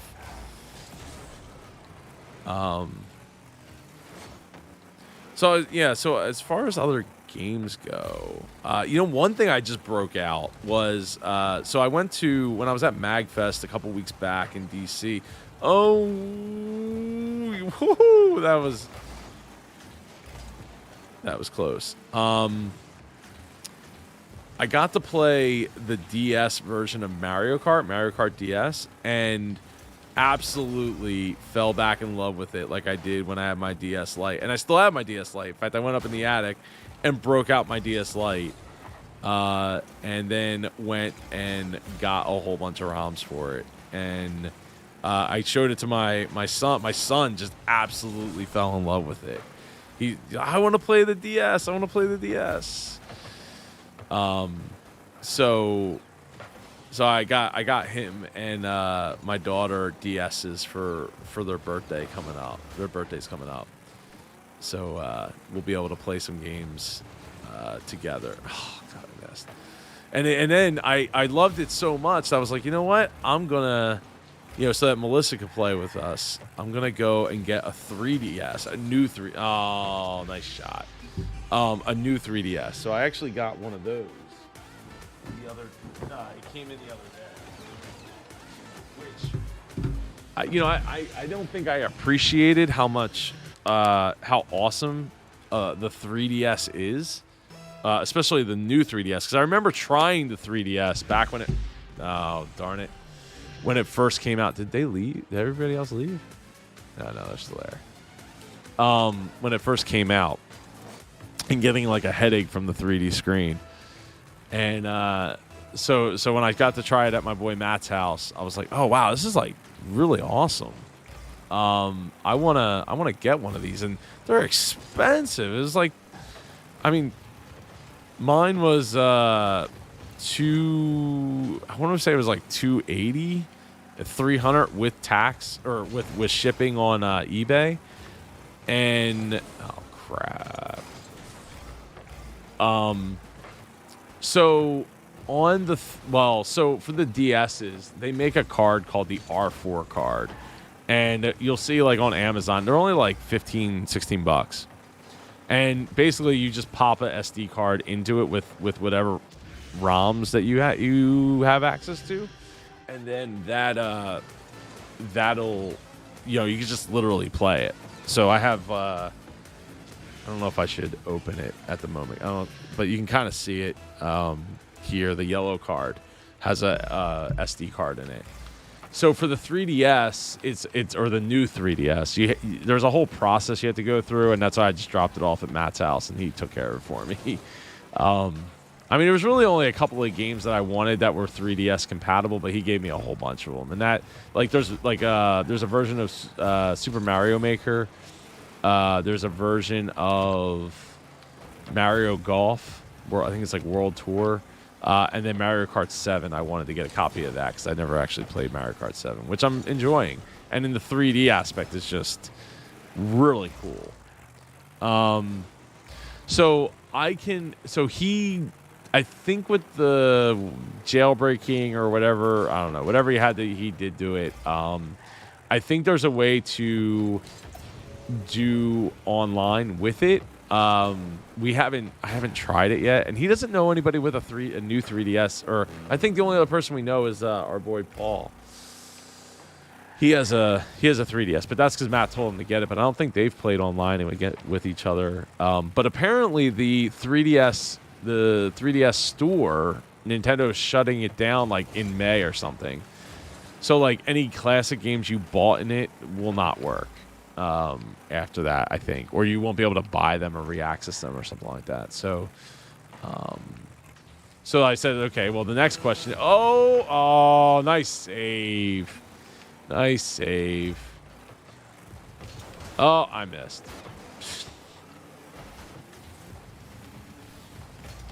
It's so funny how I can go from like doing really awesome to like complete garbage in like one round. But yeah, I think that's the question. Oh, darn it. That's the question is once they close off the store,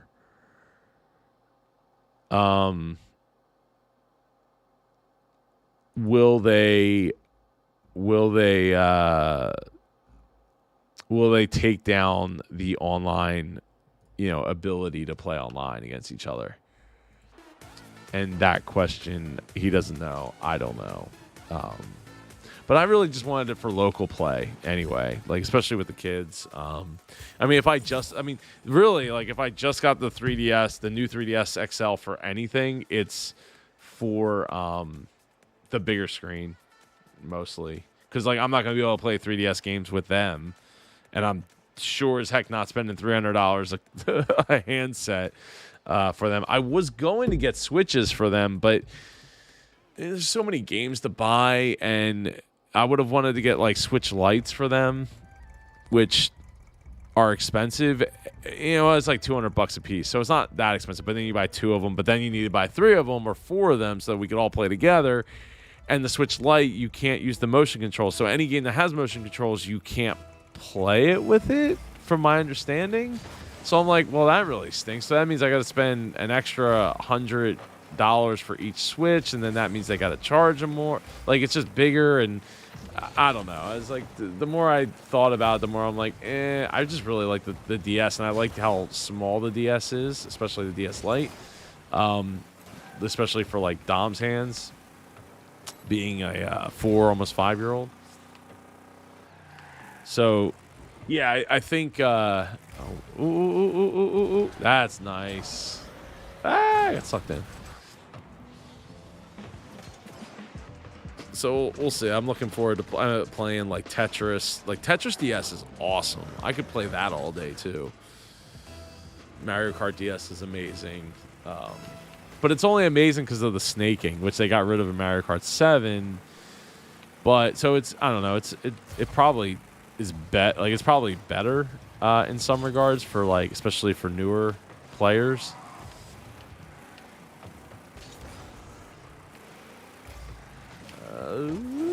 No.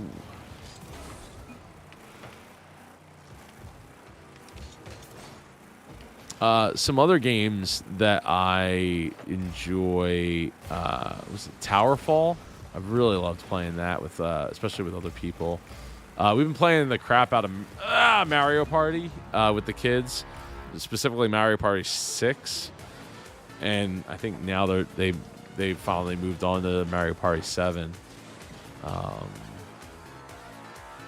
Trying to think. When it comes to PC games, golf with your friends, that's a lot of fun. It's a real casual PC game. And Among Us is a lot of fun. My Wednesday night crew from like high school days, we just moved back to that game from playing. What game did we play before that? I think it was Modern Warfare, or no, it was Call of Duty Black Ops 2 was what we were playing. And we just moved back to Among Us, which was a lot of fun. Werewolf is a lot, like that style game is definitely a lot of fun to play with. I think we had like 13 people playing too. Trying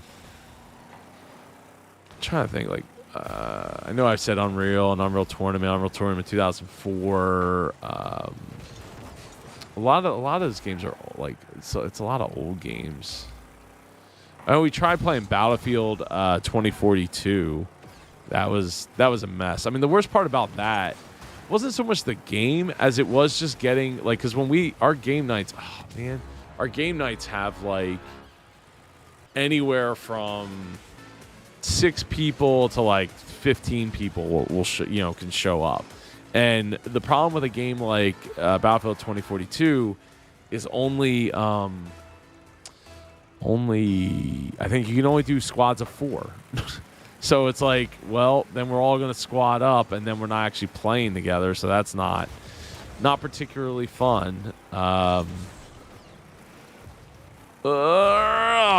man, he's just kicking our butts this time around. It's it definitely.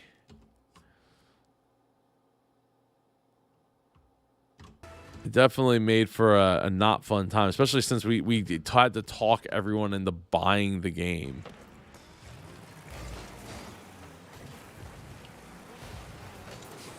Yo, Sam, how you doing? Just in time to watch me go from being a superstar player to being garbage. Oh, yeah, go well. So, so I used to go to LAN parties like every weekend through a good chunk of high school. Like 3 out of the 4 years of high school, we would have a LAN party. I mean, that was in 2000 to 2004, all the way up to 2006, kind of. But mostly 2000 to 2004, we were pretty much at a LAN party at somebody's house or at some event somewhere. Pretty much every weekend. And so we've accumulated a bunch of people. We're actually having a LAN party here at our house, my house, in February. Oh, sweet. So we'll be. Maybe I'll do some live streaming when we do that. But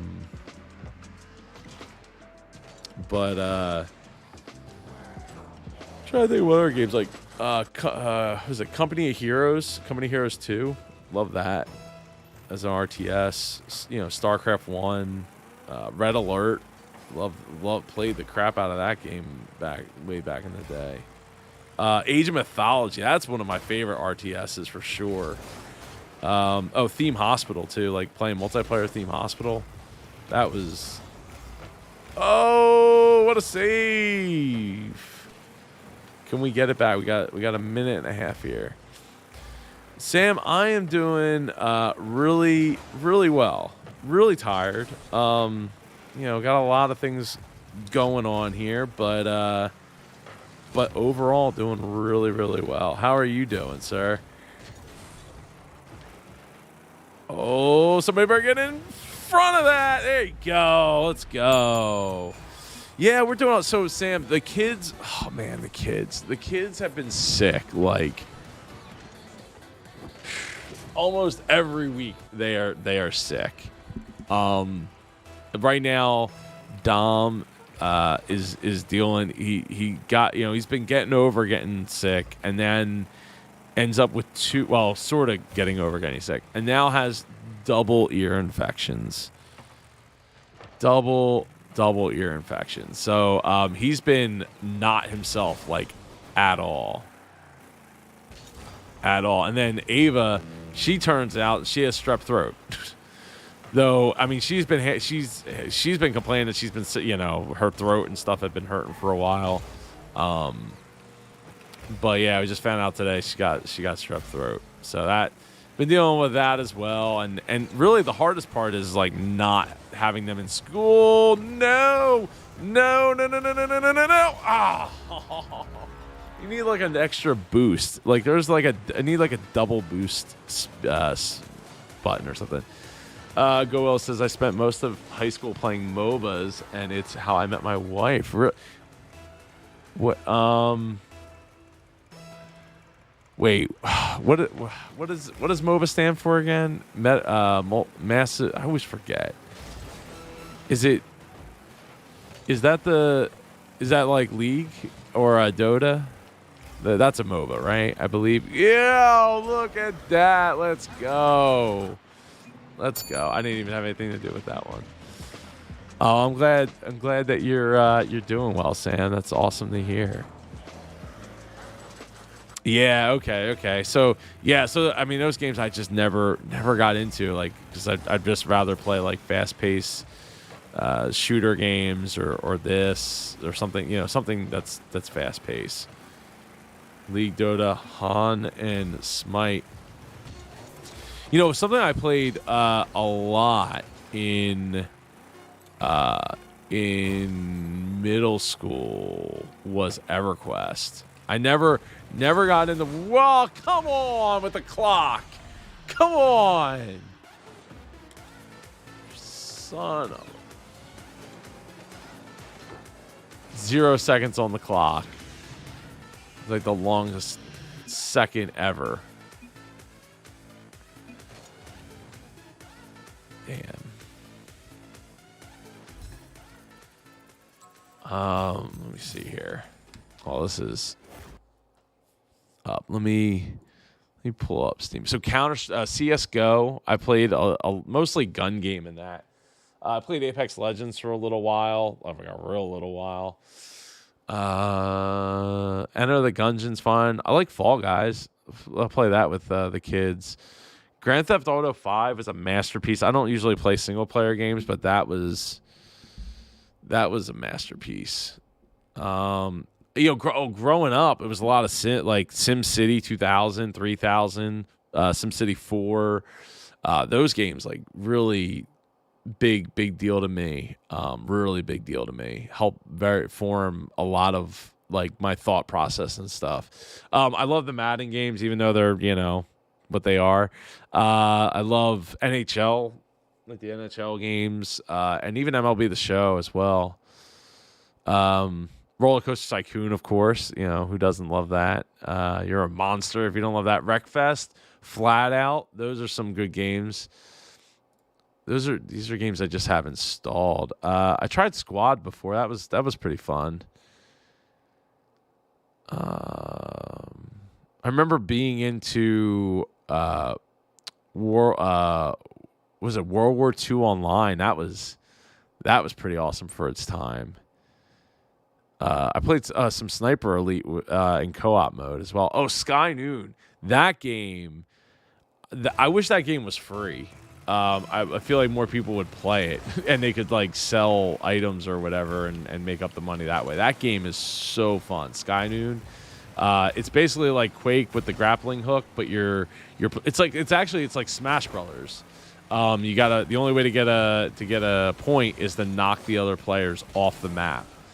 And there's like a dollar system and stuff. I'm playing against a whole team here. Blue. The other guy's gone now. Darth is gone.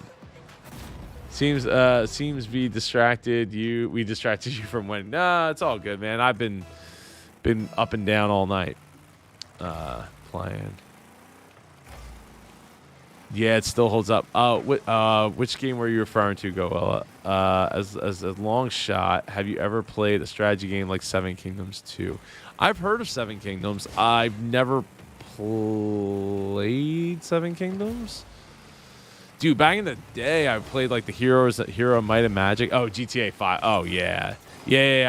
I keep meaning to look up how do I reset my save for that in Steam, because I can't, like, I had the game beat, but I don't want it to be beat. I want to play it again. I want to start over, even though I just don't have the time, and I don't think I would play it on stream because I don't really remember it too much of like what would be safe to stream and what's not.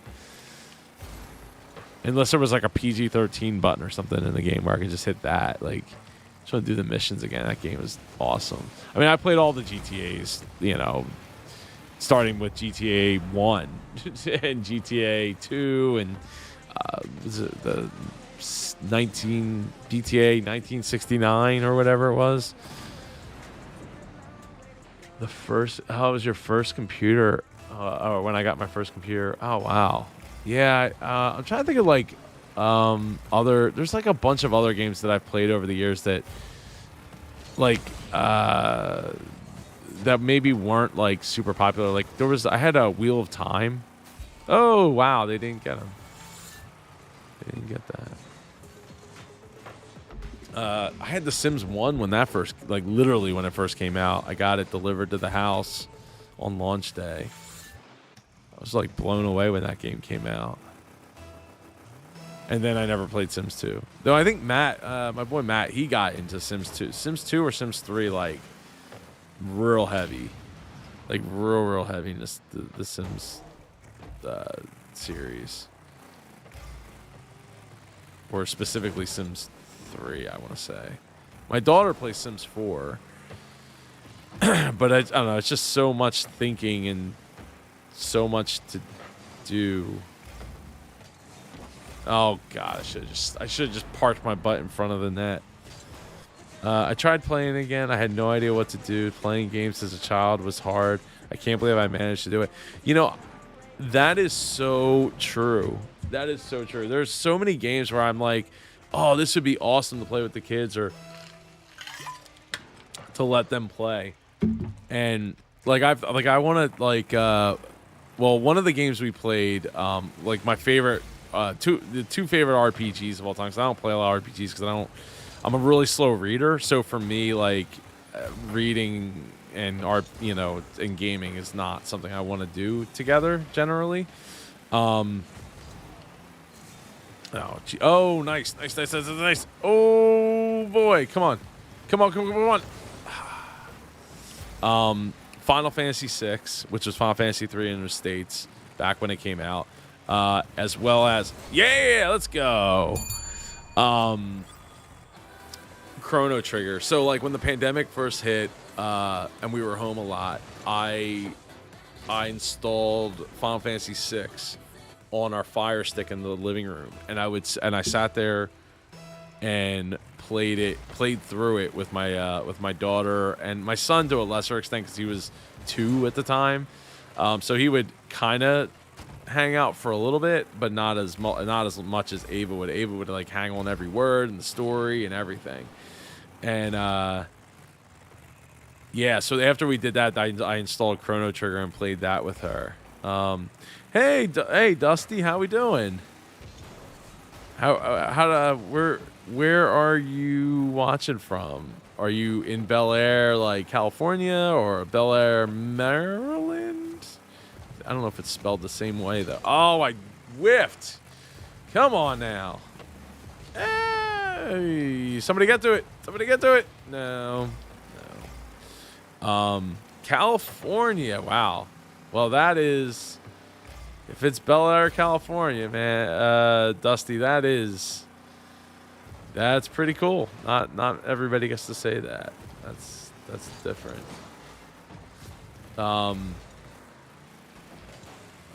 I've been there. I've been to it at least once. I think just once. Didn't get invited to any parties or anything, but we did do a tour through it. So, oh, come on. Oh, I didn't realize we're 3-2. We're winning. I should have been paying attention a little more. But yeah, so I'm looking forward to her playing through Final Fantasy VI. We were going to play Final Fantasy VII together. It's not my favorite. 6 is definitely by far my favorite. But I forgot that 7 has a lot of like bad language in it. Not that it matters. Like, come on. Yeah, let's go. That was just enough boost to nudge it out of the way. I need some boost. Give me some boost. There we go. Cleared that out of there. Give me some boost. Boost mobile. I gotta be mobile. Let's go. There we go. MVP. Woo!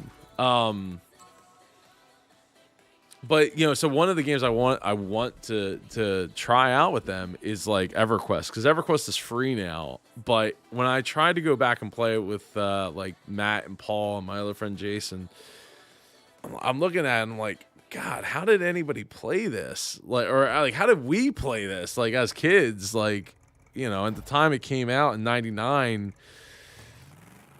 I guess I was 12 at the time, something like that. So it's crazy, crazy that we were, I was able to play it, allowed to play it, and played it as much as I did. But yeah, I would love to get to play. They play Roller Coaster Tycoon too, which isn't as complicated as some of these other games that we played as kids back in like the 90s. That was like a lot more complicated. Like looking back at it, it's like, wow, how the hell did we figure this out? Like I can barely figure it out now. Oh, shoot, get over, turn around. There we go. Come on, get some boost. Get the boost. Here we go. Yeah. Oh, I thought I was gonna get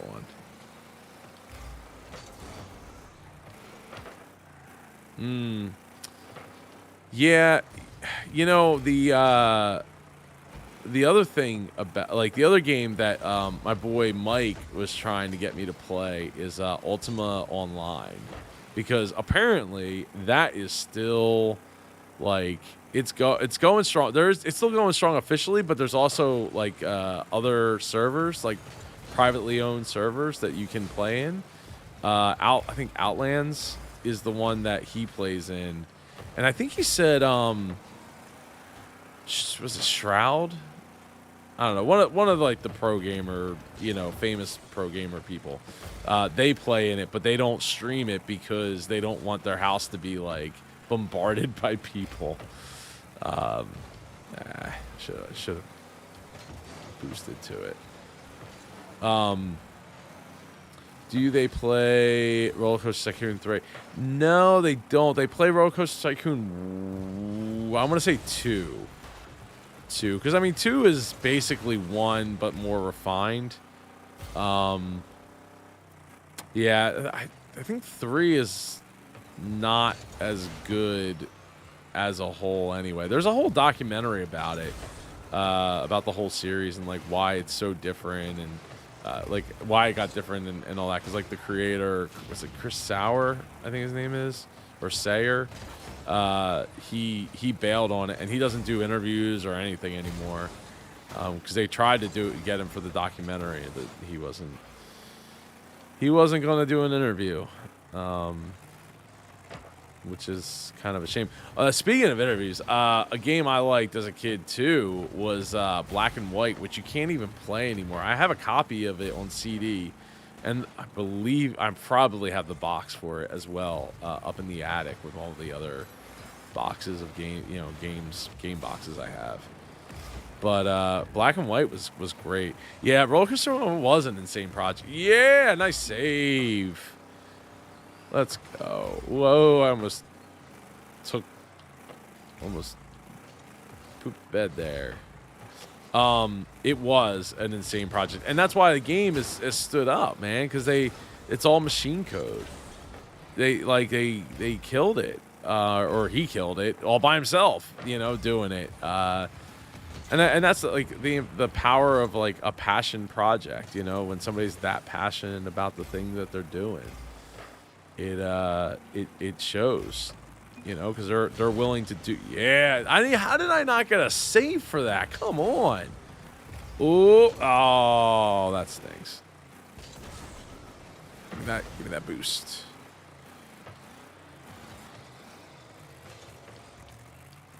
Yeah, not too many games are like that.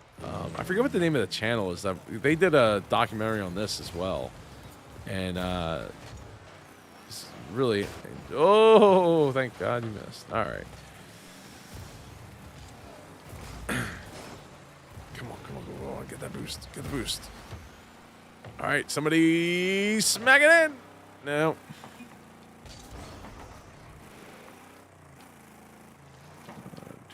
Do 10 watcher. What's 10 watcher? Oh, I should be dinging the bell. 30 seconds. We finally got the first goal in this one.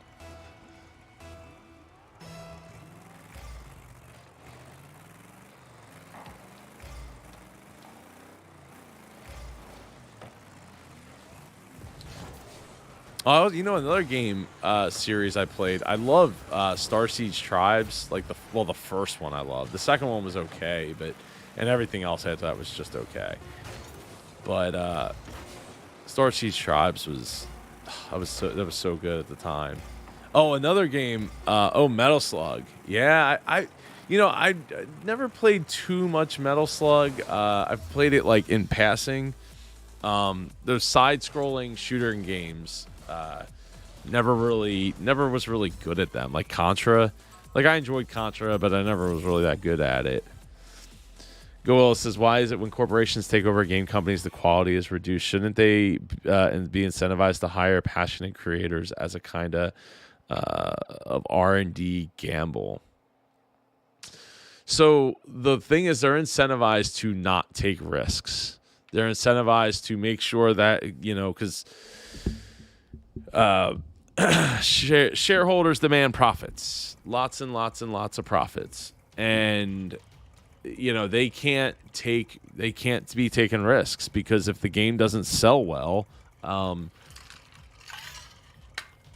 they won't have a good quarter, which leads to a bad year, which leads to a bad time with with their investors. That's the problem. Is they can't take risks. And the same with the movie industry. They don't want to take risks because risks lead to uncertainty, which leads to not making close to $1 billion or more per darn it. Which leads them to not making money per movie, and they want to, especially like companies like a Disney, they want to hit a home run with every movie, period. Like they want $1 billion domestic, with every movie, and that's not always possible because you have to meet certain criteria that's going to make people to want to go see said movie. And oh god, no. Yeah, what a save. And that's a problem, right? So I have a friend of mine who actually worked for Activision for a number of years in their playtesting department. So he literally got paid to play video games, which is awesome. It sounds awesome, but ultimately, I always screw that up.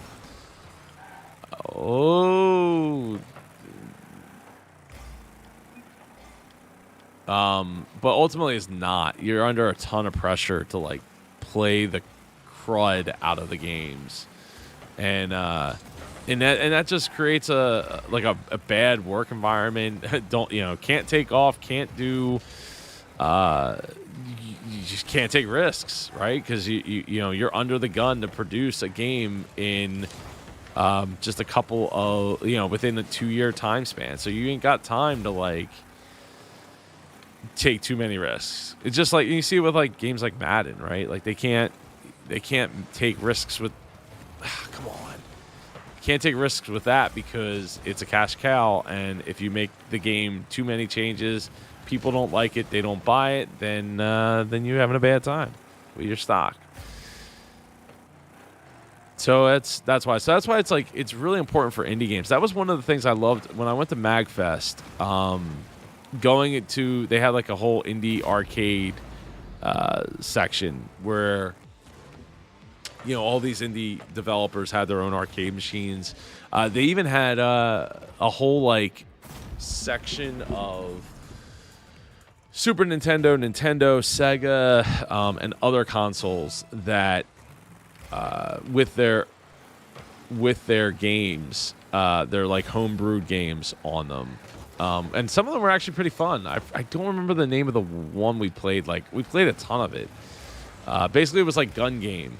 Like you constantly got different guns as you collected your points from the map, and it was a 2-player Super Nintendo game.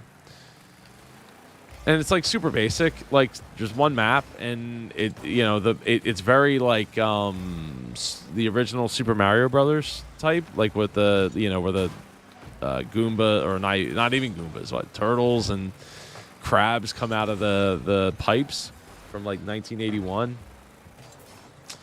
and but with guns and different guns, and that was the only way to get points, was to get power or get the next gun and try to survive. But yeah, I mean I would love for them to do. I always just miss.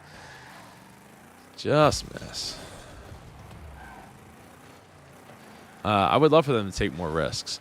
You know what? So at the last LAN party I was at back in October, damn. Do we want to concede? All right, I'll concede if they're gonna all concede. At the last LAN party, we talked to, me and a bunch of my friends were talking about this, like why have LAN parties not stuck around, like people getting together and playing games together? Because like the environment, I think, is just so much fun. Like you're able to yell at your friends, and like it's just so fun. And we recreate it every Wednesday night, right? And that's great. It's fun. But it's still not the same as getting together. But part of the problem, I think, talking with a couple of different people about this, I think there's just too much choice in games now, right? Like, things have also gotten very niched. Like, people that are into really particular types of games, they're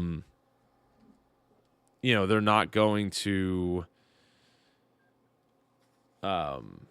there's just too much choice. Like, back in the day, I was like, oh, we're gonna play a first-person shooter, and it was basically like, okay, are we playing like Quake 2, or are we, does everybody have a computer that can run Quake 3 or Unreal Unreal Tournament? Like, and those games had software mode too, so it was even easier to get people to be able to play those games. I mean, they look like garbage, but they could run, and that was the important part. I mean, you could say the same thing about this game now. You can basically run it, and oh god, I'm glad that got across. You can basically run it however, low graphics you want, but should there we go. Give me a save, and I missed.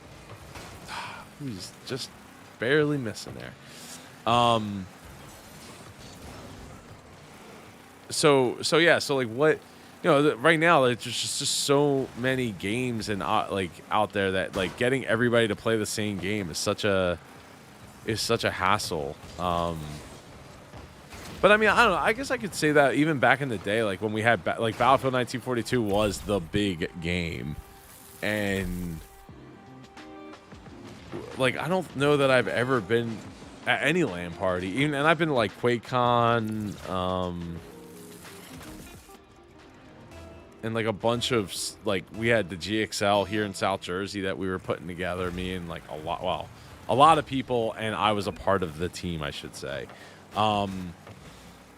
256 person, 512 people, and we still couldn't get a game of like 64 on 64 Battlefield, 1942 or Battlefield whatever, going at such an event. And oh god, that was close.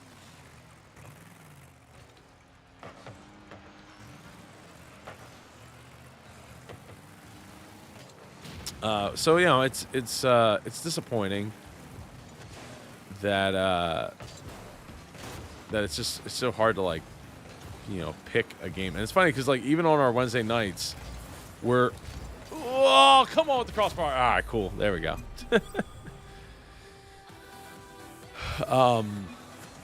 Yeah, even on our Wednesday nights, picking a game can be tough. We kind of like do like a rotation of every 3 to 6 weeks. We'll rotate out a different game. But it's funny because most of the games that we play are all old games at this point, like a decade. I was trying to like slam on the brakes. A decade or older.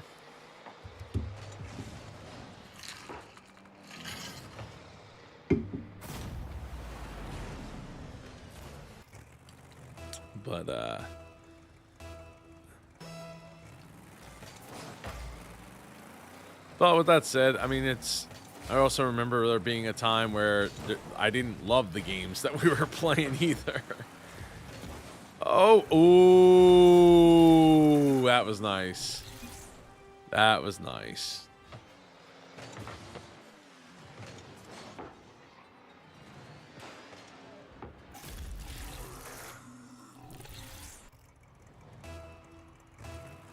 I don't know, in the chat, what are some of your favorite games that you remember playing as a kid, or still playing because you are a kid, or you're a big kid and you just love games? That's something I don't think's ever gonna change about me. It's just love playing fast-paced games, and that's not gonna change.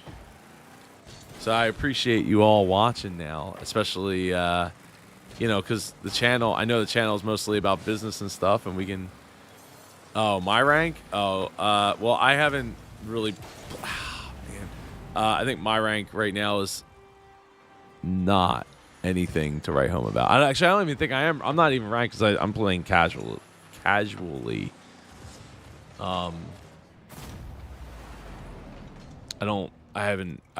only played like a couple of ranked games ever. I'm just not, I mean, I'm not that good. So I'm very, probably below average. I don't know. Maybe just at average, maybe. Ran out of boost.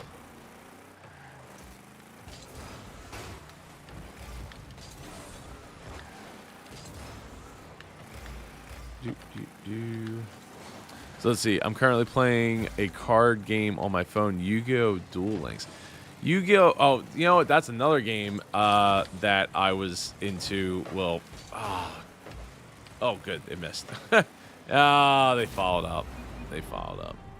Darn it. Was Pokemon. You know, Red and Blue on the Game Boy. Got that like the day it came out. That was pretty cool to get to play. In fact, I didn't even have a Game Boy at the time. I didn't have any real interest in having a Game Boy until I think it was the Game Boy Pocket I got to go along with it, and that was the first and probably the only Game Boy game I ever had. Was either I think it was Blue I had, maybe Red, I don't remember.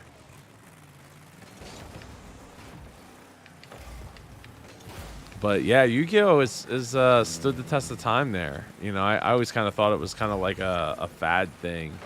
Kind of like a Digimon or something, but definitely has stood the test of time.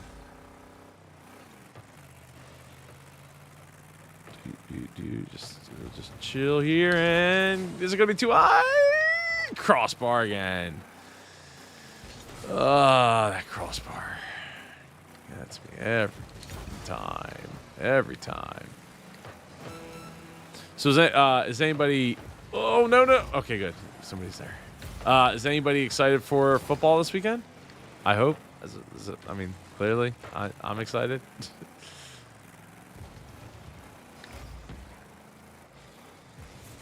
Oh.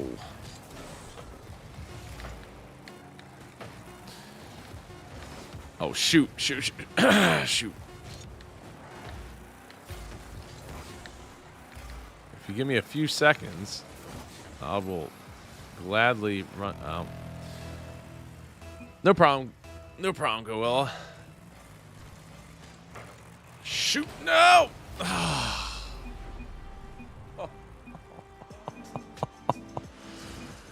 Oh, man.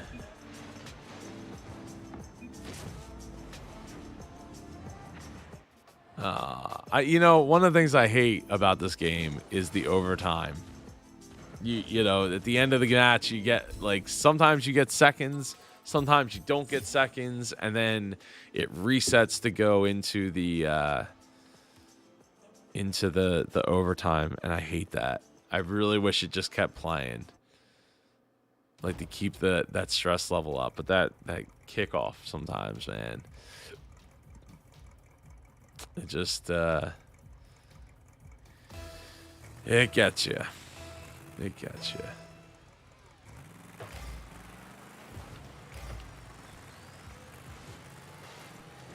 Let's see.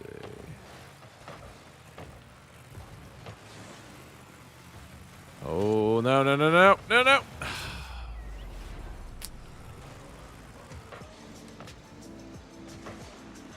Man.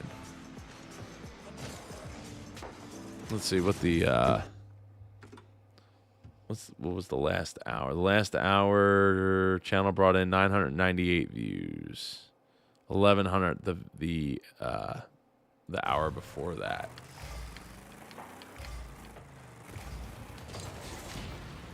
Well, if I'm gonna miss, that's how I want to miss. Blowing people up.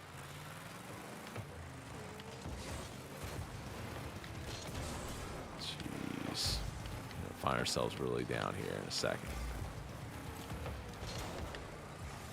Oh man, nice save.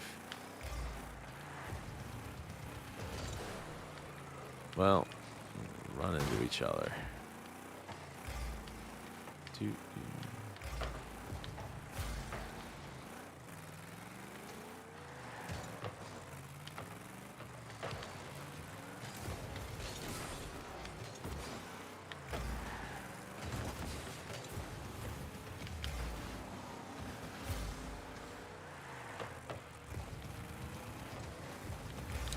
Ah, you beat me to it. I should have boosted sooner.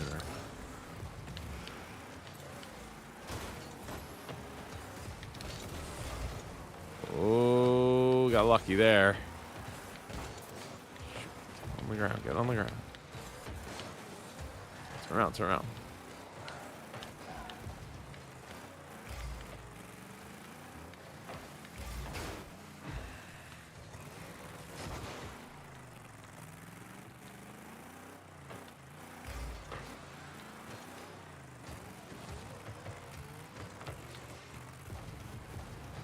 There you go. Nice.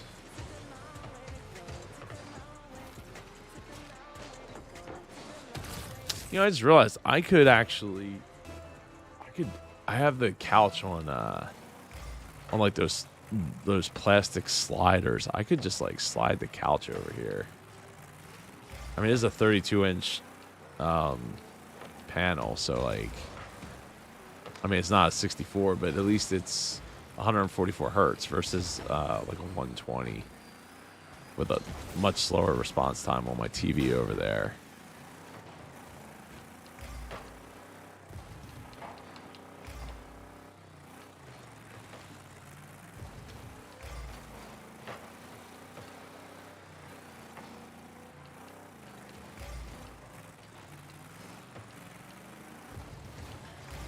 Oh.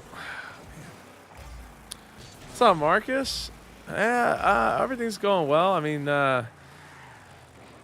doing pretty well outside of the kids have been sick. Like pretty much most of the winter time, but like Dom just came down with double ear infections. Ava's got strep throat. Like apparently half of our class has strep throat. The only good thing is we were able to get amoxicillin for both of them, which when Ava needed amoxicillin like a month and a half ago for an ear infection, they could not get it. They ended up having to change the formula so that she could take it, but then she had to take like 12 milliliters for it. It is hard to get. We like I said, like a month ago, it was impossible. Like our CVS called like local Walgreens and Rite Aid to get it for us because they felt, I guess, because they felt bad or responsibility or something to like try to help us find it. And ultimately, but then they ultimately were like, yeah, we have it, but it's just a different. Oh, man. Getting our butt kicked here. Ultimately, she had to take like 12 milliliters, like a vial and a half for every time for like 10 days with it. But amoxicillin is incredible. Like, I was looking it up because Ava or Dom or Ava, one of them was complaining about having to take because they don't like the taste of it. And I was like, man, it wasn't even that long ago that you wouldn't have been able to have it, like. And then I looked it up, and it's like it's only been around. I mean, medically available since like '76. So I'm like, should be thankful, man. I don't know how humans lived as long as we. Like, I don't know how we've made it this far without things like amoxicillin. It's like, you get an ear infection, and now you're deaf. I forget I was telling. I just missed it. Like that close. I was telling somebody about that, and they were like, "Yeah, I'm watching." I was Justin Bear from Collars and Co. I was talking to him a little earlier today, and he's like, "Yeah, I don't know." He's like, watching Yellowstone and 1823 or whatever. My wife's watching Yellowstone now. I don't really watch TV shows, but he's like, oh, it's like you get like literally any kind of illness that you could get, that we all kind of get like anytime now. It'll kill you. Like you're on the Oregon Trail, you got, you got the flu, you got a cold, you got, I don't know, an ear infection, and you lost your hearing and your sight because you got, some kind of somewhat unrelated illness, and now everything's changed for you. My grandpa said a lot of whiskey and cigarettes. Yeah, that's a way to kill things, for sure.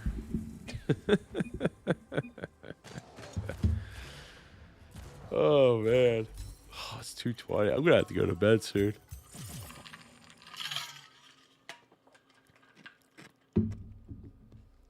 Did not do good that match. Got wrecked.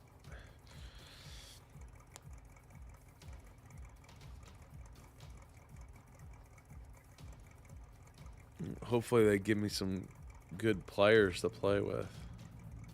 Help carry me. So I guess no one's really excited for football this weekend. At least as excited as I am. I was trying to move. Trying to do a barrel roll. There's a video game reference. I was nowhere near it.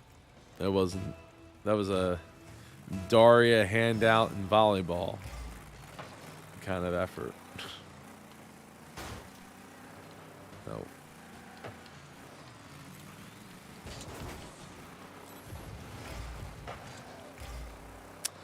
I am a Philly fan. I born and raised just outside of Philly, but my family's all from South Philadelphia.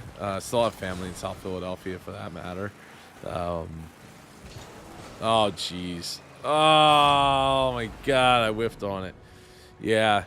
So always. I'm 4 for 4. Phillies, Flyers, Sixers, and Eagles.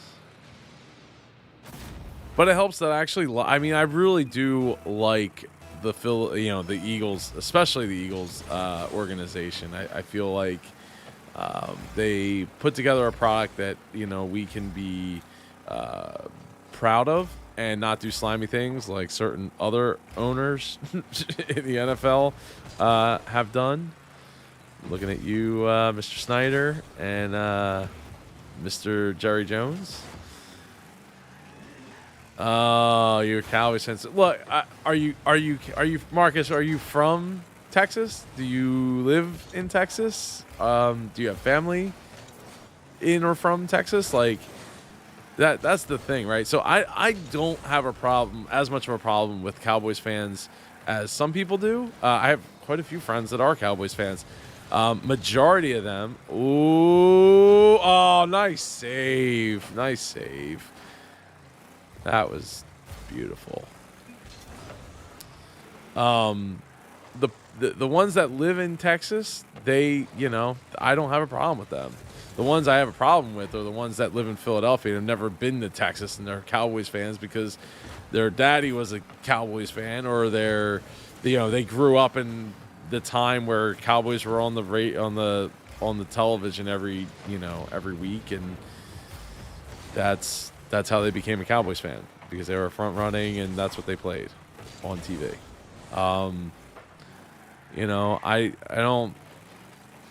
I mean, Jerry Jones, not a fan of him for sure. But I was just in Dallas actually. Last week I was in Dallas. Dallas Fort Worth at the Gaylord for a conference for the heavy duty aftermarket week, HDAW.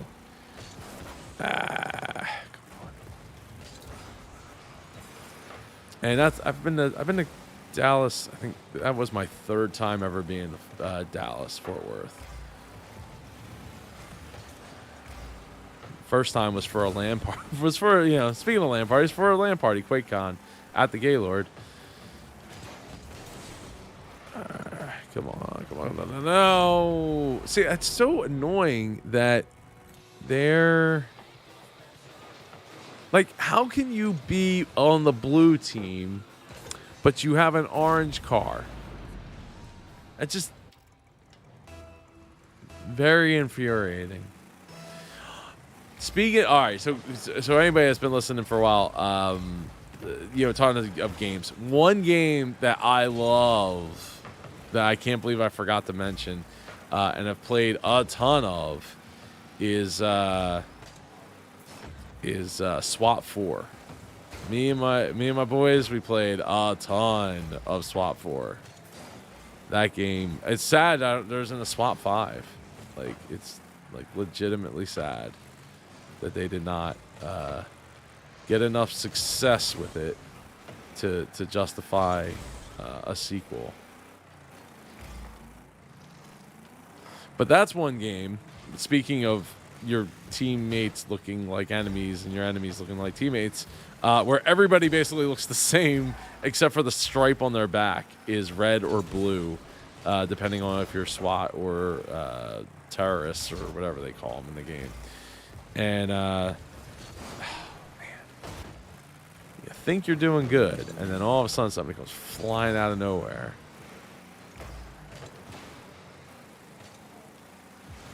Oh, come on. I jumped. I was there. Is it really that? Oh, it did hit off of me. And I guess I turned too much. You know, there's a lesson for you. Don't turn.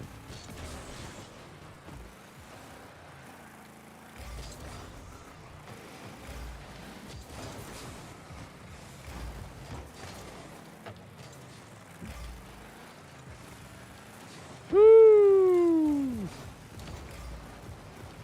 That's a nice save. Took me too long.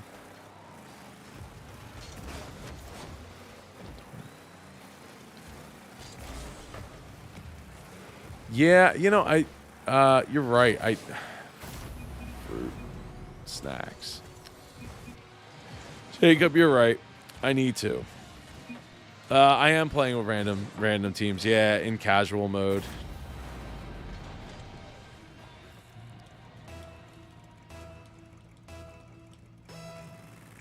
Yeah, that's one of the things. I think what changed this game for me was realizing that basically I just have to constantly be collecting, you know, racing from one boost to the next. Yeah, we did terrible that round. I want to get at least one more good round in before I call it a night.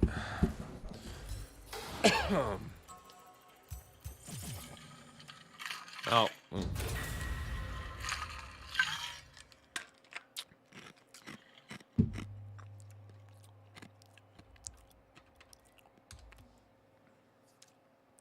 Of course, I mean, we're playing against a team of people, obviously. ZIU or Zoo. They clearly know what they're doing. You know, Valorant, I have not tried it. It's one I've wanted to kind of try it. I think it's free to play, isn't it? It's one I'd like to try. And got to get some friends to play it with me, because otherwise, I probably wouldn't play it by myself. Even though, I mean, I would play if I wasn't as tired. Oh shoot! If I wasn't, if I wasn't as tired, I probably would play Fortnite now. But I mean, the thing about this is, like, there's more to watch than, you know, Fortnite. There's a lot of downtime. Ah, come on! I was trying to get it to, like, bounce off the wall and center the ball. There you go.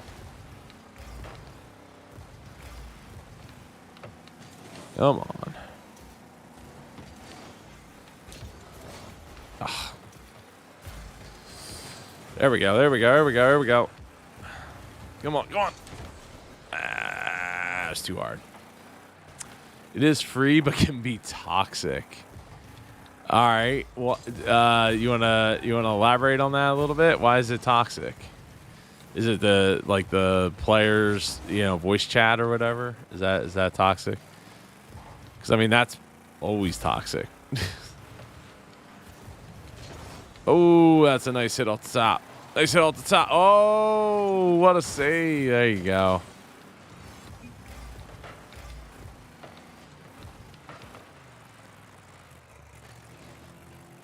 You gotta be super aggro to make a Fortnite stream entertaining. Yeah, I'm pretty good, at it. Not bad at it at all. But it just, I don't know. You know what the problem is if you're in the circle, there's just a lot, like you're incentivized to go and find people to fight, right? So, with that said, like I'm not always down for just going out of my way to like potentially get myself killed, just for the sake of doing this, because I'm streaming. I'd like to think that, part of the reason I'm streaming is not so much just nice. Is not just to stream games, but to give me an opportunity to play games and also to, chat with the community and see what's going on and answer any questions, business questions. So if any of you have any business questions from that you want to hear from a Joe that's been up for closing in on 24 hours, feel free to drop it in the chat. Let me know what's going on. What do you got? What questions, what's going on in your business or your business ideas? Happy to read it and give some thoughts. That's one of the reasons why I wanted to do these streams, because it kind of kills two birds with one stone. It scratches the itch that I get to play some games, and it also scratches the itch of getting to stream to the community without me having to necessarily form a topic every time. Oh, damn. They just like boop, boop, boop, boop, boop, boop, boop. Right across. They're fancy there. Marcus says he has 5v5 competition. I usually play with a friend, so we have 3 random people that just don't make the game fun. Yeah, I hear that. Not necessarily the most fun experience to like play with random people. That's why, like, a lot of times if we're playing Fortnite,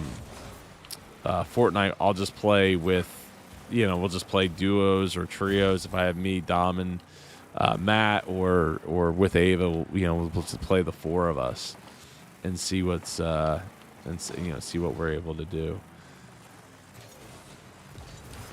And I whiffed. Come on.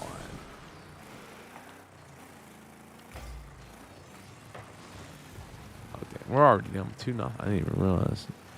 That's how time's like flying by me here. Oh, couldn't close the deal.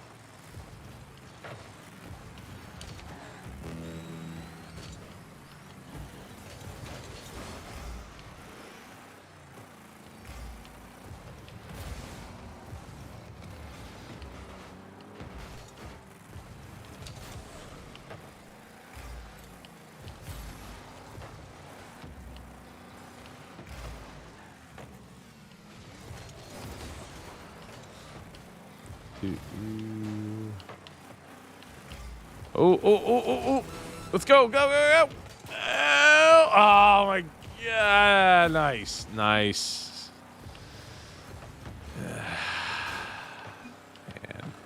See, I'm not good enough to be able to, like, put some kind of crazy spin on it or something that, like, and that, especially in that small of a window.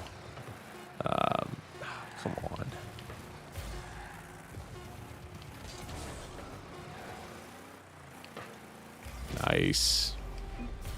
At least we only held in the 3 this time instead. Want to really want to get that. Want to get one more win before I go to bed.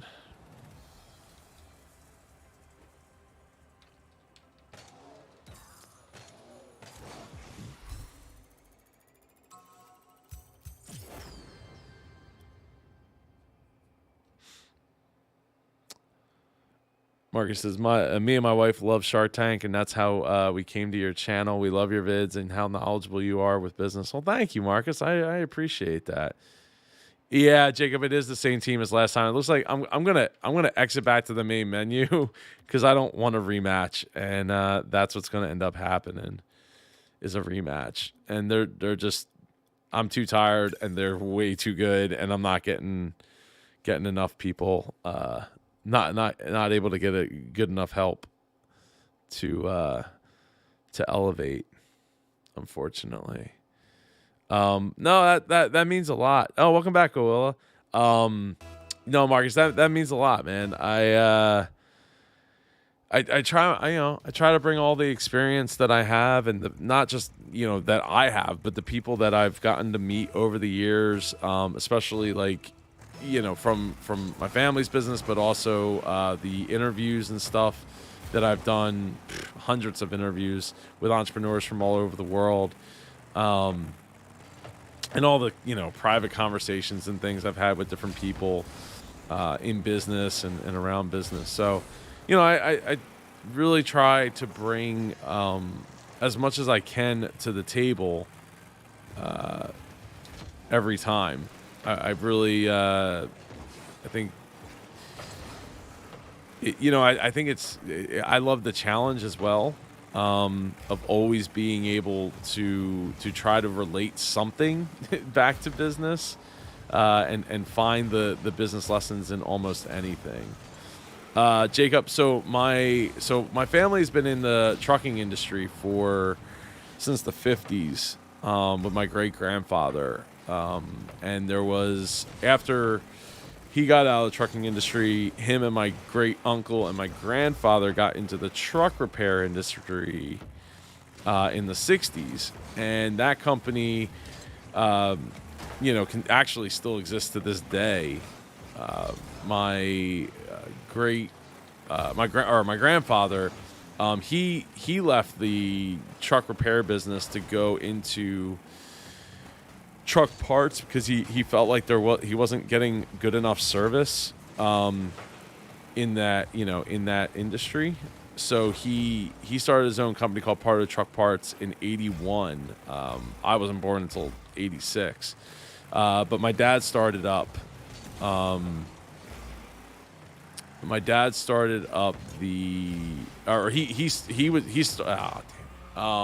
He started out as a mechanic. He was going to be a mechanic until my grandfather left to start his truck parts business. And well, I wouldn't say left, but he branched out into the truck parts side. And my dad ended up being a salesperson, and that's really how Pardo Truck Parts ended up over the course of 34 years. Becoming the largest independently owned truck parts company on the East Coast. And come on, you're just gloating at that point, sliding upside down and shit. So yeah, coming along in being born in 86. I started working there when I was probably about around 60 years old, sweeping floors, checking inventory, counting inventory, doing like all kinds of, tasks that people did, or that needed to be done, but could also be done from a kid. So, starting at a young age was there, and grew up, going there mostly in the summers because the place was a little too far for me to go, like after school. And, Oh, man, what a save. What a save. Oh, he stole that right from under me. Sorry, get it back. So anyway, yeah, in 2014, I left that business. So I was darn it, the CIO and COO of the company at that point in 2014. Left because I was really frustrated with how things were operating and all. So I didn't know what the hell I was going to do, honestly. I did a bunch of networking events. I went back to school because I didn't have a degree, and I still to this day don't have a degree. And my dad sold it a year after I left. It was like $100 million company, and he sold the part side of it to a company called Fleet Pride. And my dad, after that, got real deep into a trucking business that he started in about 2 years earlier, 2012 or 2013. He started his own trucking business, named after the company my great grandfather had back in the 50s, called Medway. Turns out he wasn't very good at logistics. It put a world of hurt on him. And he ended up shutting it down and turning all the vehicles in. So it was a hard lesson for him to learn. And I wasn't really involved in the business. I was, nice. I was involved with the tech side of things, but I was like very much not hands-on with it at all. I was doing my own stuff. I was consulting for some small businesses. I started up my own podcast in 2014. I started up the Independent Podcast Conference in 2014.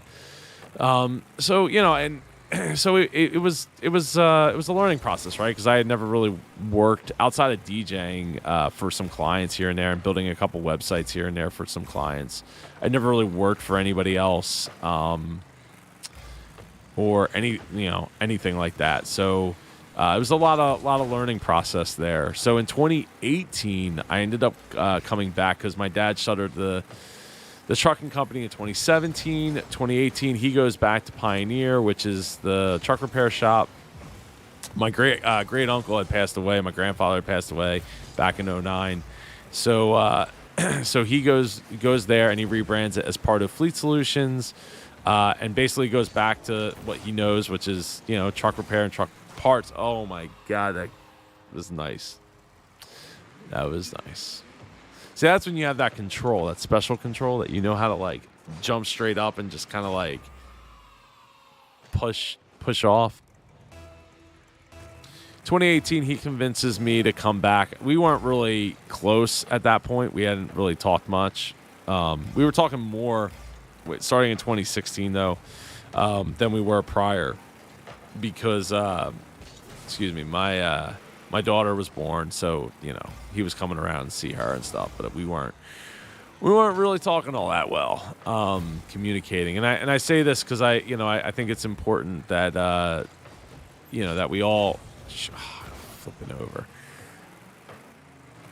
That we all remember, we only have like one set of oh my God, are you serious?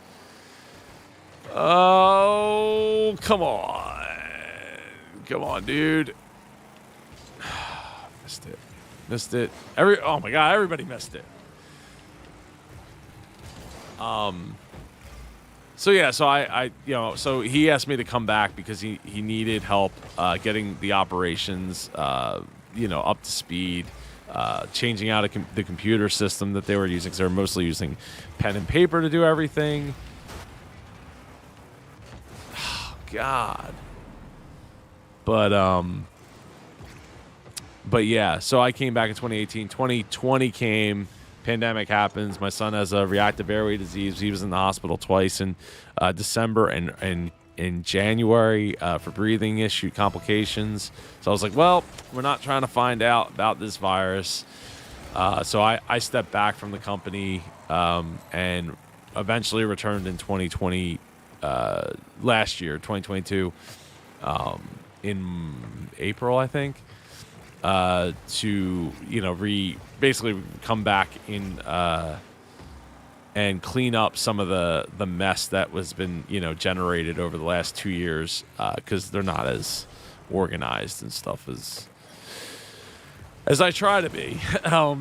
Oh, let's go. That's a nice 2-2 with 2:22 to go. Can I pull off a win here before I get out of here? Of course, I'm not. Well, yeah, I'm not doing great. It's all moon night, lit night. It's all you.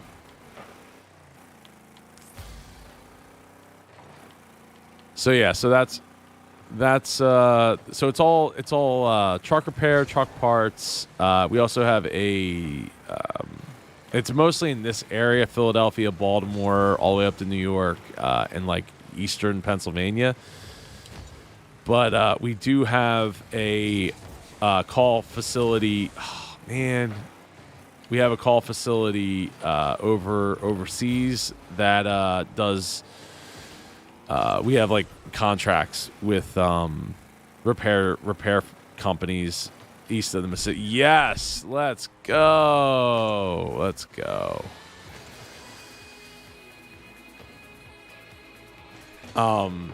That we contract with to get help get our fleets and over the road guys, owner operators back up and running.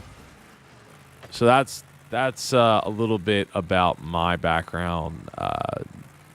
Started in the warehouse, worked my way up to CIO, and basically touched everything in the business, from marketing to HR stuff to operations, inventory management.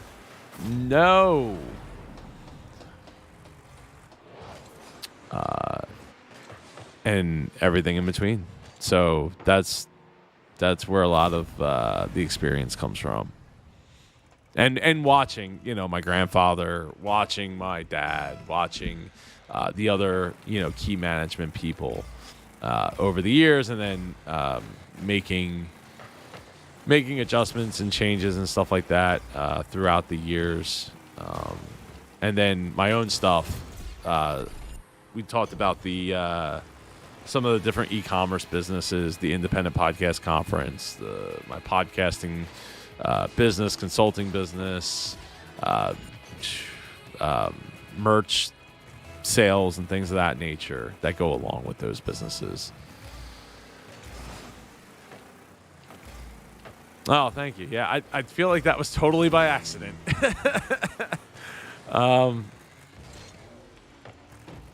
Ooh, let's go. We go. They cleared out the front. Oh. Easy come, easy go. So Goilla asks, are you afraid, excited, or neutral towards self-driving trucks? So as a Tesla Model 3 owner, shoot. Get back. Nice. Way to disrupt that. I do use the autopilot. I didn't buy the beta test because I'm not going to spend $15,000 on something that you don't even necessarily get, which is the self-driving aspect. I am. Well, all right. So I think that we as a society are pretty much we're in a bad situation. It's gonna get worse. Because we don't have enough drivers. Everything we have touches a truck, at least here in this country, right, in America. So we don't have enough drivers, and when you see like people taking advantage of the Ubers and the DoorDashes of the world and the Lyfts and the all that, they're making decent money, and they get to be home every night, and they don't have to live in a truck. They get to drive a car and meet people, and it's not a terrible. And I don't know what the ultimate how much they actually wind up making. I don't know if anybody here drives Uber. Please speak up in the chat. But it doesn't seem like it's that bad of a gig if you really commit to it. And the problem is we still need truck drivers. We're already understaffed in truck drivers and with truck drivers, and that's only going to get worse. So, so what do we do, right? So self-driving trucks is, come on, Super Dude or Spider Dude, is great. But I think we're still a ways away from having regulators be okay with full on self-driving trucks, especially trucks, anytime soon. Mostly because it's, they're you could kill somebody very easily with a truck versus not that you couldn't in a car, but like the weight is a problem, right? In fact, I say that even with the new Hummer, the e-Hummer or electric Hummer. It's like, hey, this thing weighs like 9,000 pounds, okay? And that's before you put people in it, okay? And then they're like, and it can do 0 to 60 in like 3 seconds. And it's like, or 2.5 seconds, 3 seconds, whatever it is. It's just too darn fast. Like, you could be killing people before you even like you're in somebody's living room before you even realize you hit the accelerator in the driveway or out in the street or whatever. Like, it doesn't need to be that fast. It's like legitimately dangerous to have like a missile like that. Be in the hands of just anybody who thinks that they should be driving a Hummer. Yeah. So, was not to mention the fact that like the amount of lithium I think it's like 3.5 like Chevy Bolts to make one Hummer, but that's that's a different story. So I like on my autopilot, I've had one instance where I felt it literally was like dangerous. I had it on and it was like. I shouldn't have had it probably on that road because it's a pretty tight road with a lot of traffic on it. Like the road is pretty narrow, and it decided all of a sudden it was going to go right. Just like there was a car next to me, and it was like, "Oh, we're going to jerk the wheel right," and I was like, "Whoa!" Like that would have ruined my day for sure. Oh, man. So the one thing that I think is a interesting idea is there's at least one company, I think they're in Florida, I was reading, where what they want to do is have a driver. They want to use like 5G because 5G like cell signal is super low latency. Right, and in theory, it's low latency enough that you could actually have somebody driving the truck from a cubicle, like wirelessly. So in that, if that's the case, like you would have these drivers that would drive. Like in theory, you would have drivers drive the truck once it got off the highway. And then, because on the highway, like in theory, the truck should be able to drive itself, right? But once it gets off the highway, that's when things get like really hairy. So you once it goes to get off the highway, oh, shoot, I should have stopped. That was my bad.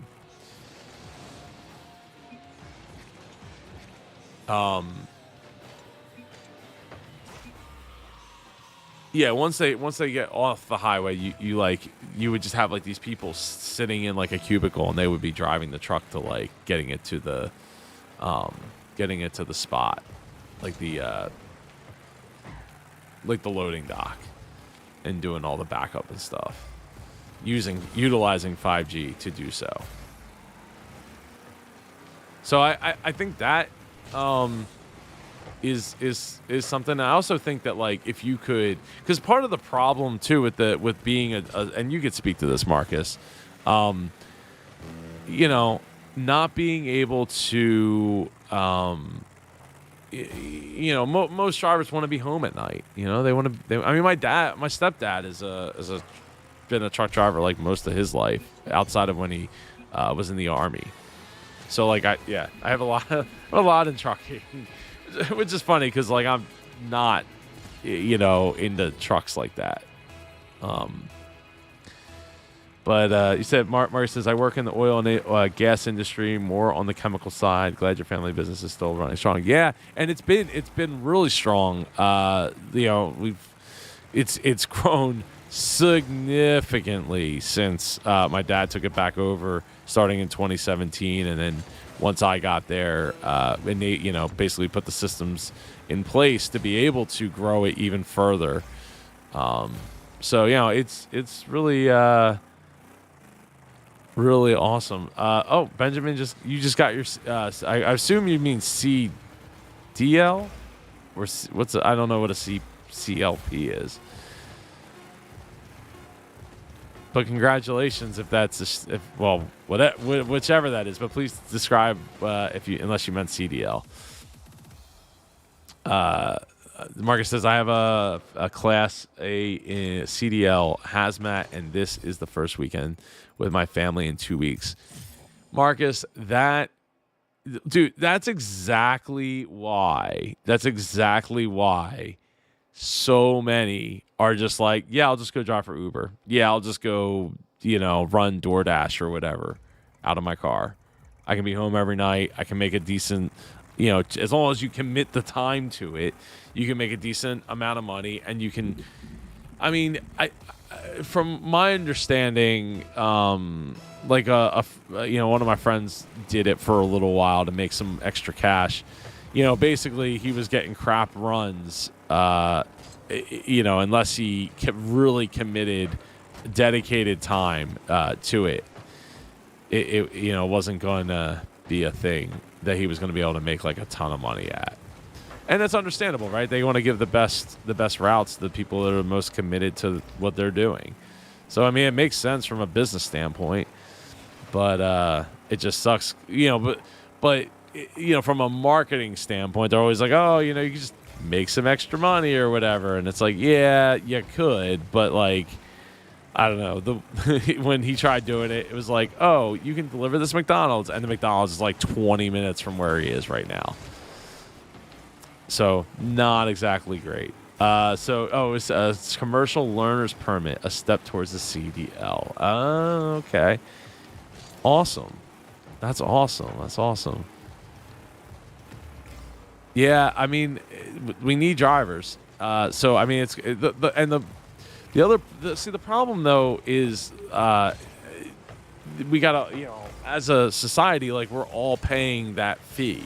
Right, like as the wages for those drivers go up, things go up, because obviously the drivers got to get paid. So it's kind of like a self-fulfilling prophecy of inflation, and that goes for like everything, but particularly in trucks because everything is touched by a truck. So I'm not saying right, wrong, or indifferent, but it just kind of is what it is. Oh, this spider dude. Come on, man. Save. Let's go. Come on. No.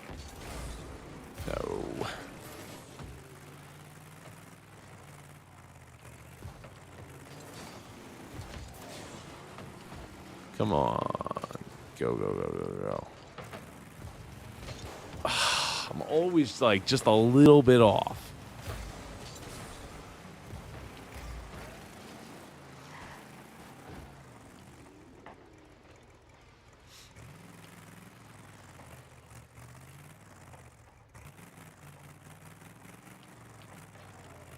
Ryan Trahan, YouTuber, traveled coast to coast starting with nothing but $1 saved up to get a bike and use that to DoorDash to make money.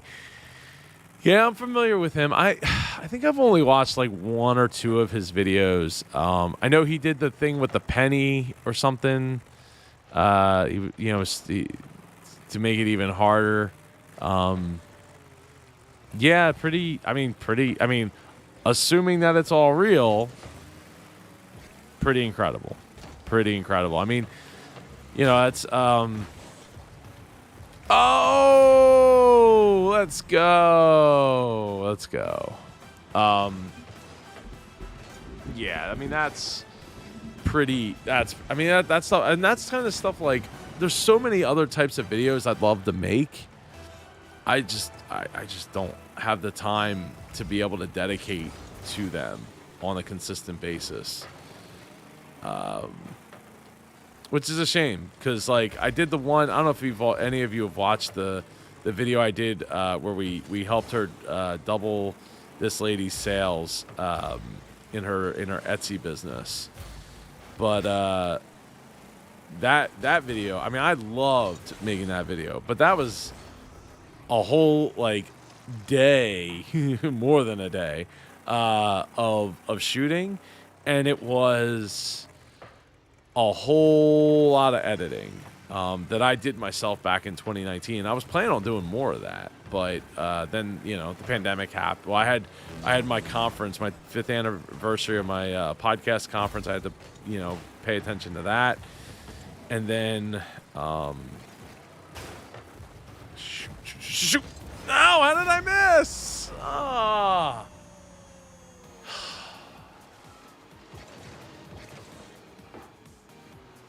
This is an exercise in how not to curse while playing a game. God. Oh, man. Oh, I was right there. I was so worried that I was going to be just out of position for it. And then somehow I was out of position for it.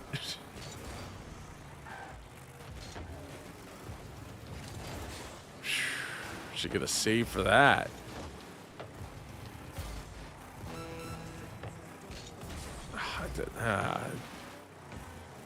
Always hit the. I gotta like stop using the stick as like a permanent thing. Oh, I wanted to read. There was a suggestion up top of how I should be playing better or something. Hold on, when this is or how to play better. I mean, I've watched like oh god, I go there was another. I should have been there. Should have been there. No. Get out of here. The hell? Get out of here.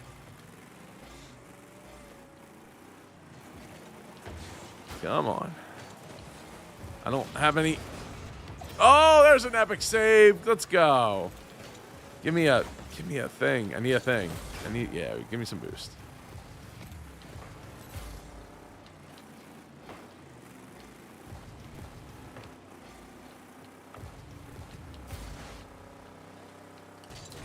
Oh, man, I thought I could maybe smack it down into the. Whoa. Yeah, let's go.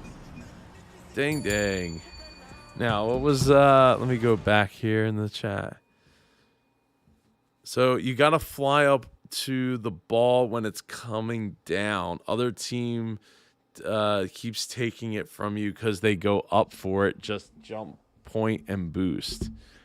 Okay, so what you're saying is I'm taking too long to make a decision, and it's costing me every time because they're like by the time I get to it, they've already made that decision that they're going for it. See, that's one of the things I love about action-based video games is the time. Like you don't have a lot of time to think, and it helps keep the mind sharp. And I can do this more so than if I was playing like a thinking game or like a slow-paced strategy game. But actually, so with this, because the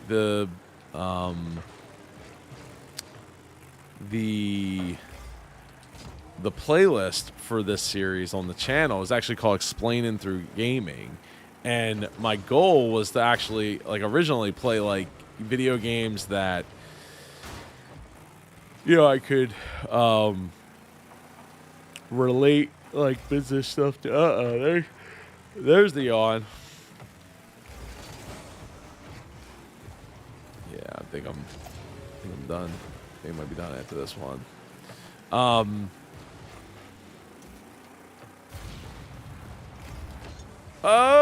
There we go. Let's go. So like the goal was to play like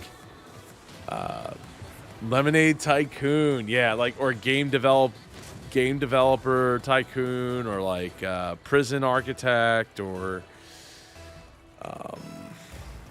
2 Point Hospital, or Sim City 4, or Sim City 3 for that 3000 for that matter. And stuff like that, and like go through those aspects. But I'll tell you, like right now, like I started streaming at like midnight.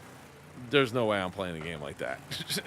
any of those games. Roller Coaster Tycoon, nope, not this hour. Not this hour. I would definitely be too tired to do that. Oh! Let's go back to back.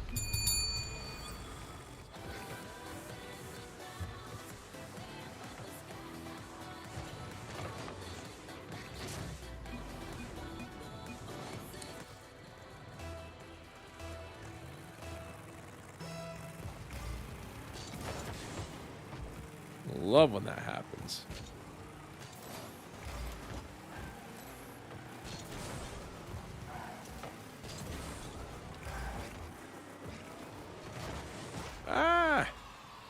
Oh, I'm on a limited edition Xbox One Minecraft Pig controller with a secret in the trunk. Oh, gotta go.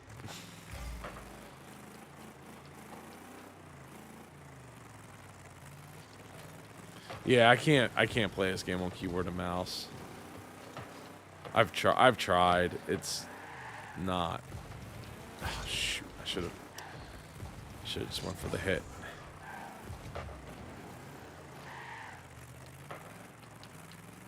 I mean, most games I play, unless we're talking about like Madden or a racing game or something, I'll play with a keyboard and mouse. But not this. No way, this. Or even like Fall Guys, that definitely is getting played with a controller. No, that was my fault. No. I feel like that was my fault. I got out of position. Need for Speed Unbound would be a really good one to stream. You have to save money in it and choose which races are best investments based on payout. Oh yeah, that would be fun. Is that the new one? Is that the one that just came out? I know somebody was talking about it. Also have to look at the risk factor as to when to go back to your garage and the day, since you have certain days. Speaking of racing games, another racing game I really loved was the Burnout series, like Burnout 2 and Burnout 3 specifically. I tried Paradise, but didn't like, I didn't get much into that. Not as much as Burnout 2 and Burnout 3.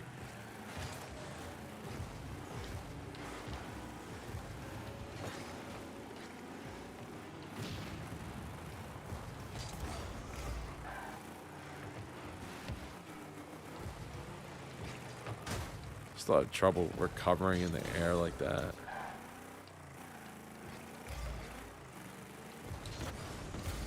Oh, good. You gave me the boost. Let's go. Yeah, let's go.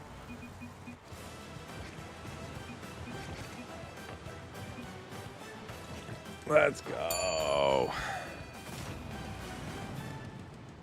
just got to the final race, saving it for tomorrow so I can mentally prepare. Oh, dude, I remember having to mentally prepare for like, did you ever play Gran Turismo 3? Like that? Oh God, everything, like just to get your license and to go through those challenges. Like, I feel like I needed to mentally prepare for that. Each and every one of them, you had to do just perfect.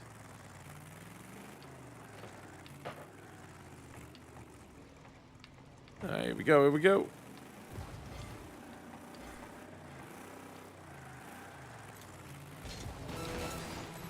Oh no! Spider Dude strikes again.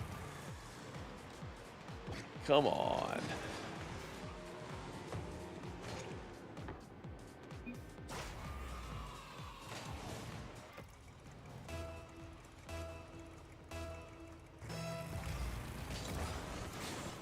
All right, let's not lose this one.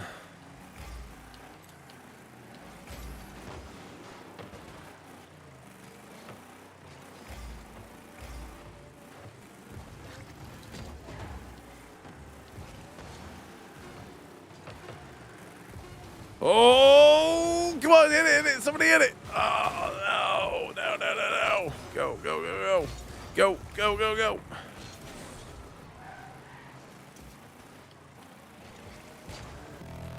Woo, let's go.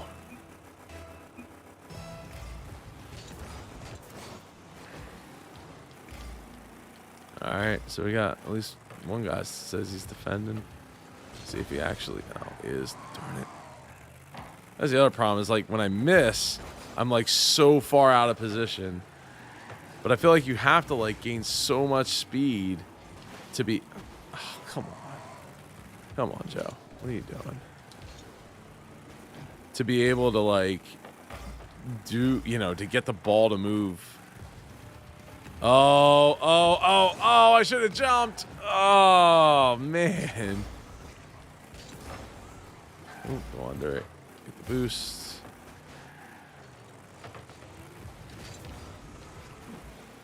I'm surprised that wasn't a save.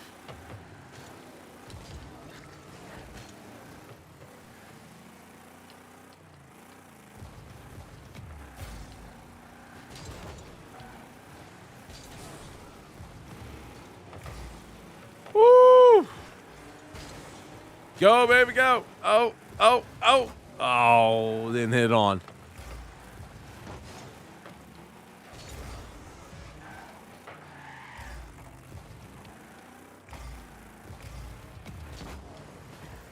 I'm surprised that wasn't considered a shot. I mean, that was like almost on track. Save. Not today, Spider Dude.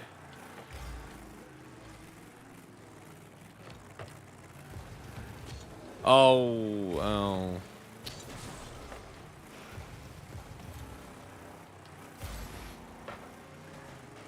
Shoot.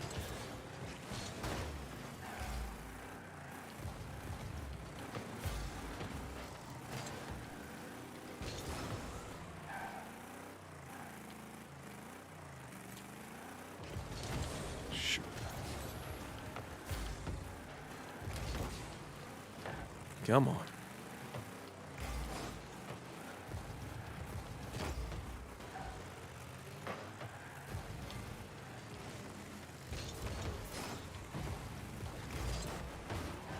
Just missed it. Come on. Where's my teammate? There's nobody. Where's everybody at? Oh. Well, that's good. All right, let's go. No, don't let him get it. No, don't let Spider Dude get it.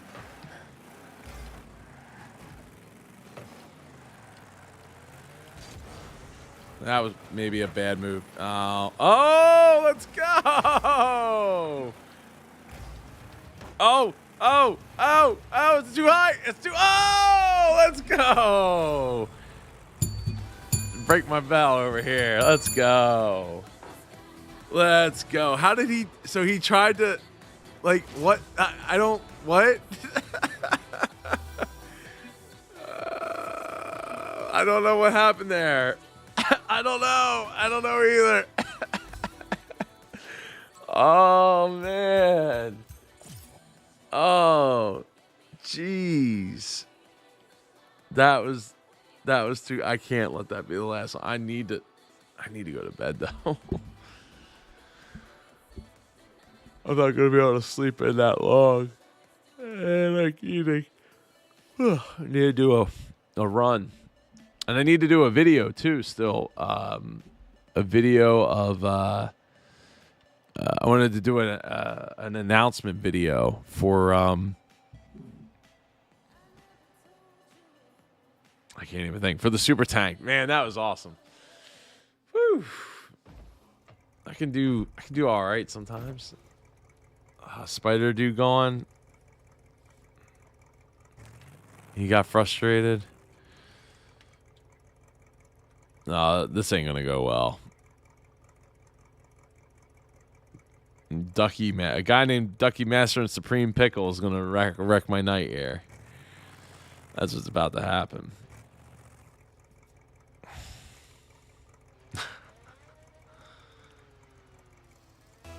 Yeah.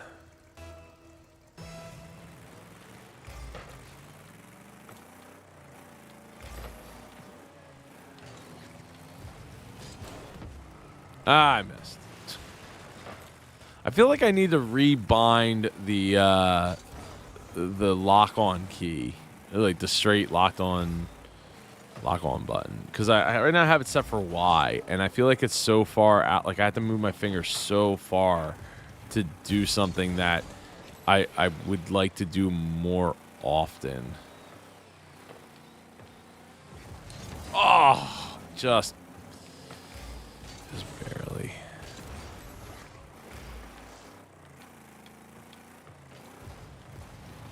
And I whiffed. Oh, God.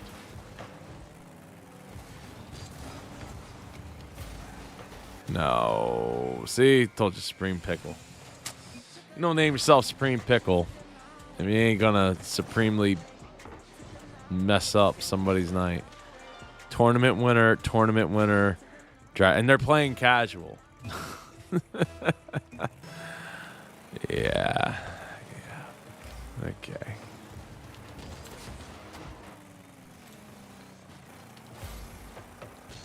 Flying around the air.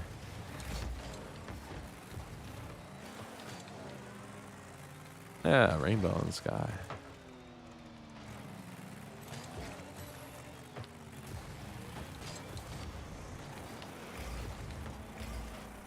Flying out of nowhere over here.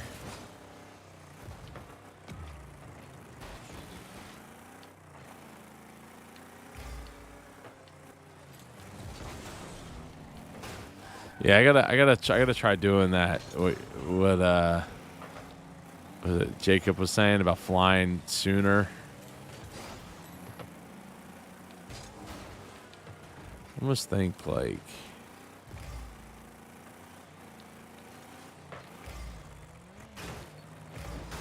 Oh, come on, man. Bumping me around and stuff. Yeah, get out of here. You get what you give, man.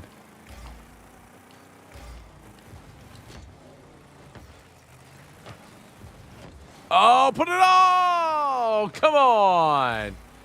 So close. So close.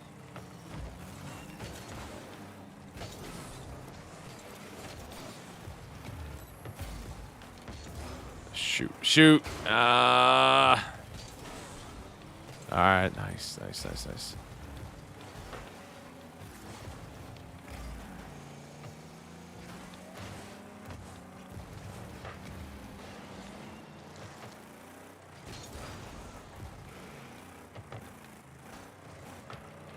Nope, just a little too early. Already.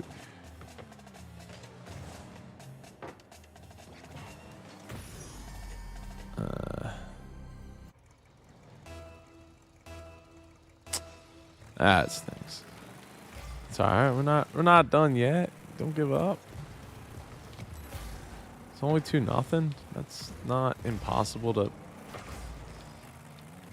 Well, it might quickly go the other way because we have a AI or we have a legend back. Okay.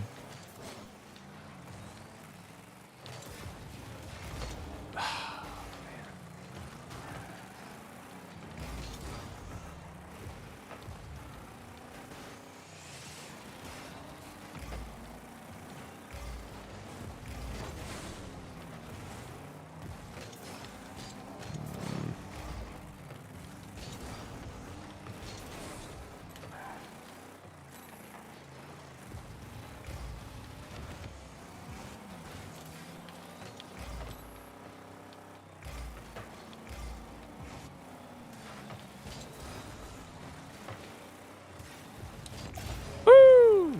Let's go. You ain't getting it that easy. I'll let you walk it in.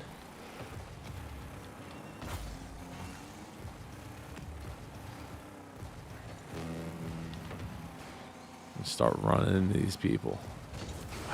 Missed.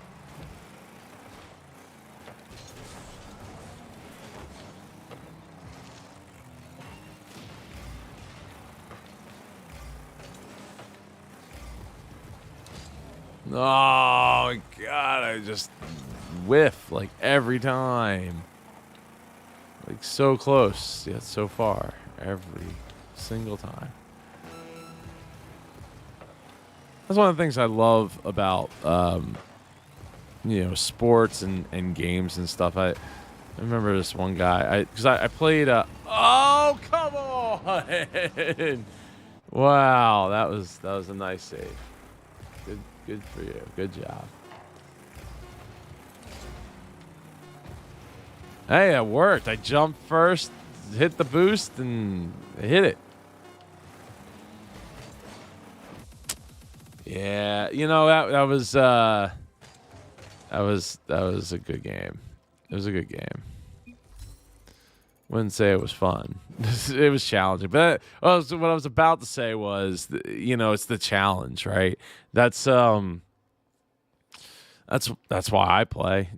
For a while, like I played roller hockey for a while, and I was really bad.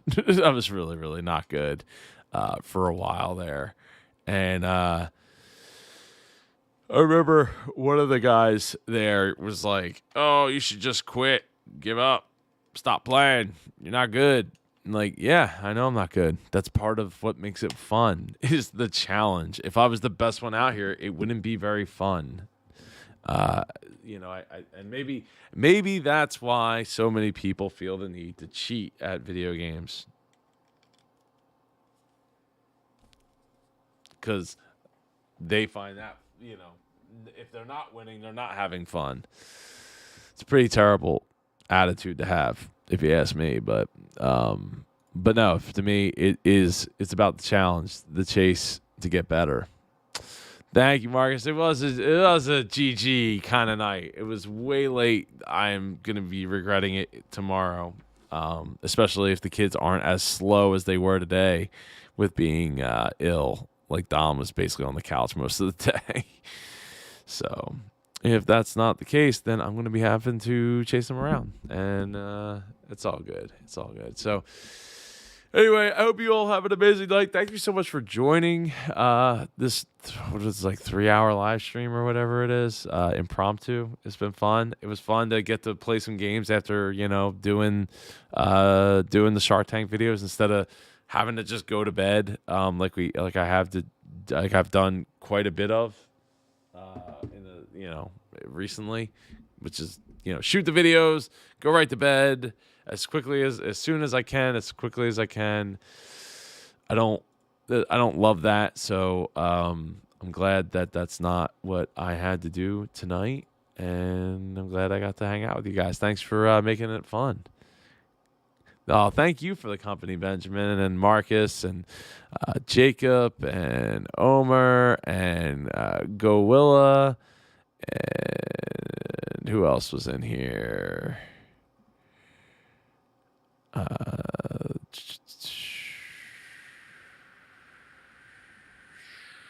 Peoples. There was Sam was in here. Yeah, that's right. Wow, man.